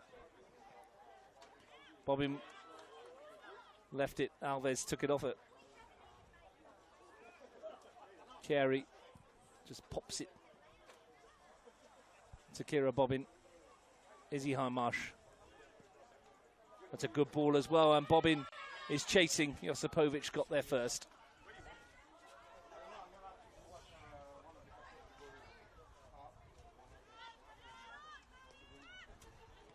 Steinacker. Billington for Legends. Billington's been tidy since she's come on as well, hasn't she? She looks after the ball well. Good combination play. Bobbin brought down surely by Denton. The referee says no. A couple of them today, isn't there? The players feel they should have got free kicks.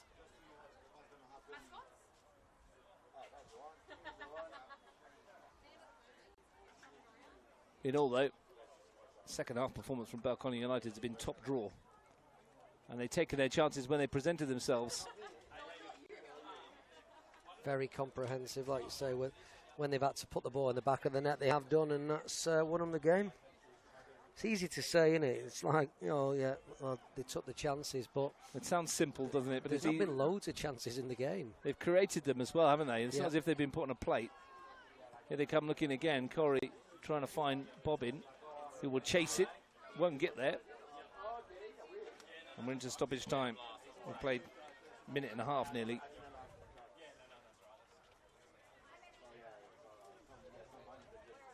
It's going to be Belconnen's Charity Shield.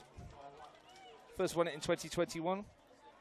Canberra, Croatia have won it twice since then, and Canberra Olympic last year. And Belconnen will become the second multiple winner of the Women's Charity Shields. Can they finish with a flourish? Izzy Highmarsh has another go. Josipovic behind it. It's a nice touch from Gurney, but unfortunately for her, not quite in the path of Aspelins.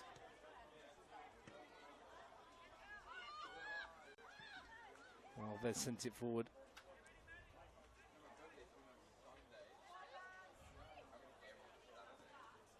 Legends. Corey. Steinacker. McDonough.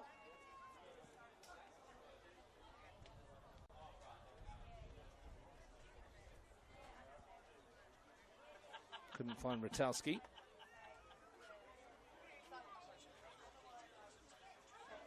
Didn't see how long was indicated for time added on. Normally they give us a little nod, but didn't see anything today. Yeah, you're right, though. I don't think they're going to play too much time added on at this stage. There can't be too much. We've already had 3. Is there a chance for Olympic to get a consolation? Whittle goes down. And the dip from distance. I think that could be it.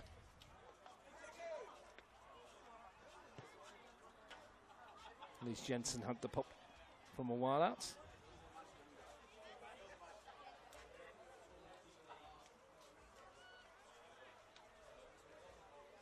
Whittle's down and not getting back up. I think the boot might have come off, maybe. They're playing on regardless. Steinacker gives it away to Gurney. Wins it back, though.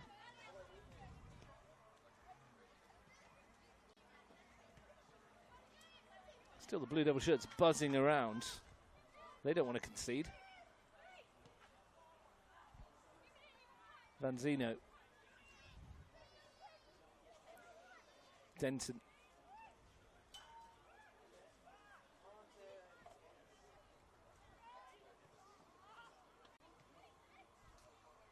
Corey finds Legends. Looks to slide it in the back for Corey, who's continued to run here. Might get on the end of it. Win to team a corner. But I think that'll do us in Worthington and Belconnen United. Well, they have been first class. Comprehensive, haven't they? They've had the chances, they've took the chances. Decent across the front end, solid defensively, moved the ball well in midfield. Pretty complete performance for a Charity Shield. Absolutely brilliant from Belconnen United. They'll take home the Shield. Stick around, 5:15 for Gungan and O'Connor Knights in the men's. But a goal on the hour from Lisa Carey was followed 2 minutes later by one from Alyssa de Campley. Izzy Highmarsh with 14 minutes to go put the icing on the cake, and it's Belconnen United who will come home with Charity Shield victory and the momentum heading into round 1 of the MPLW. It's finished Canberra Olympic 0, Belconnen United 3.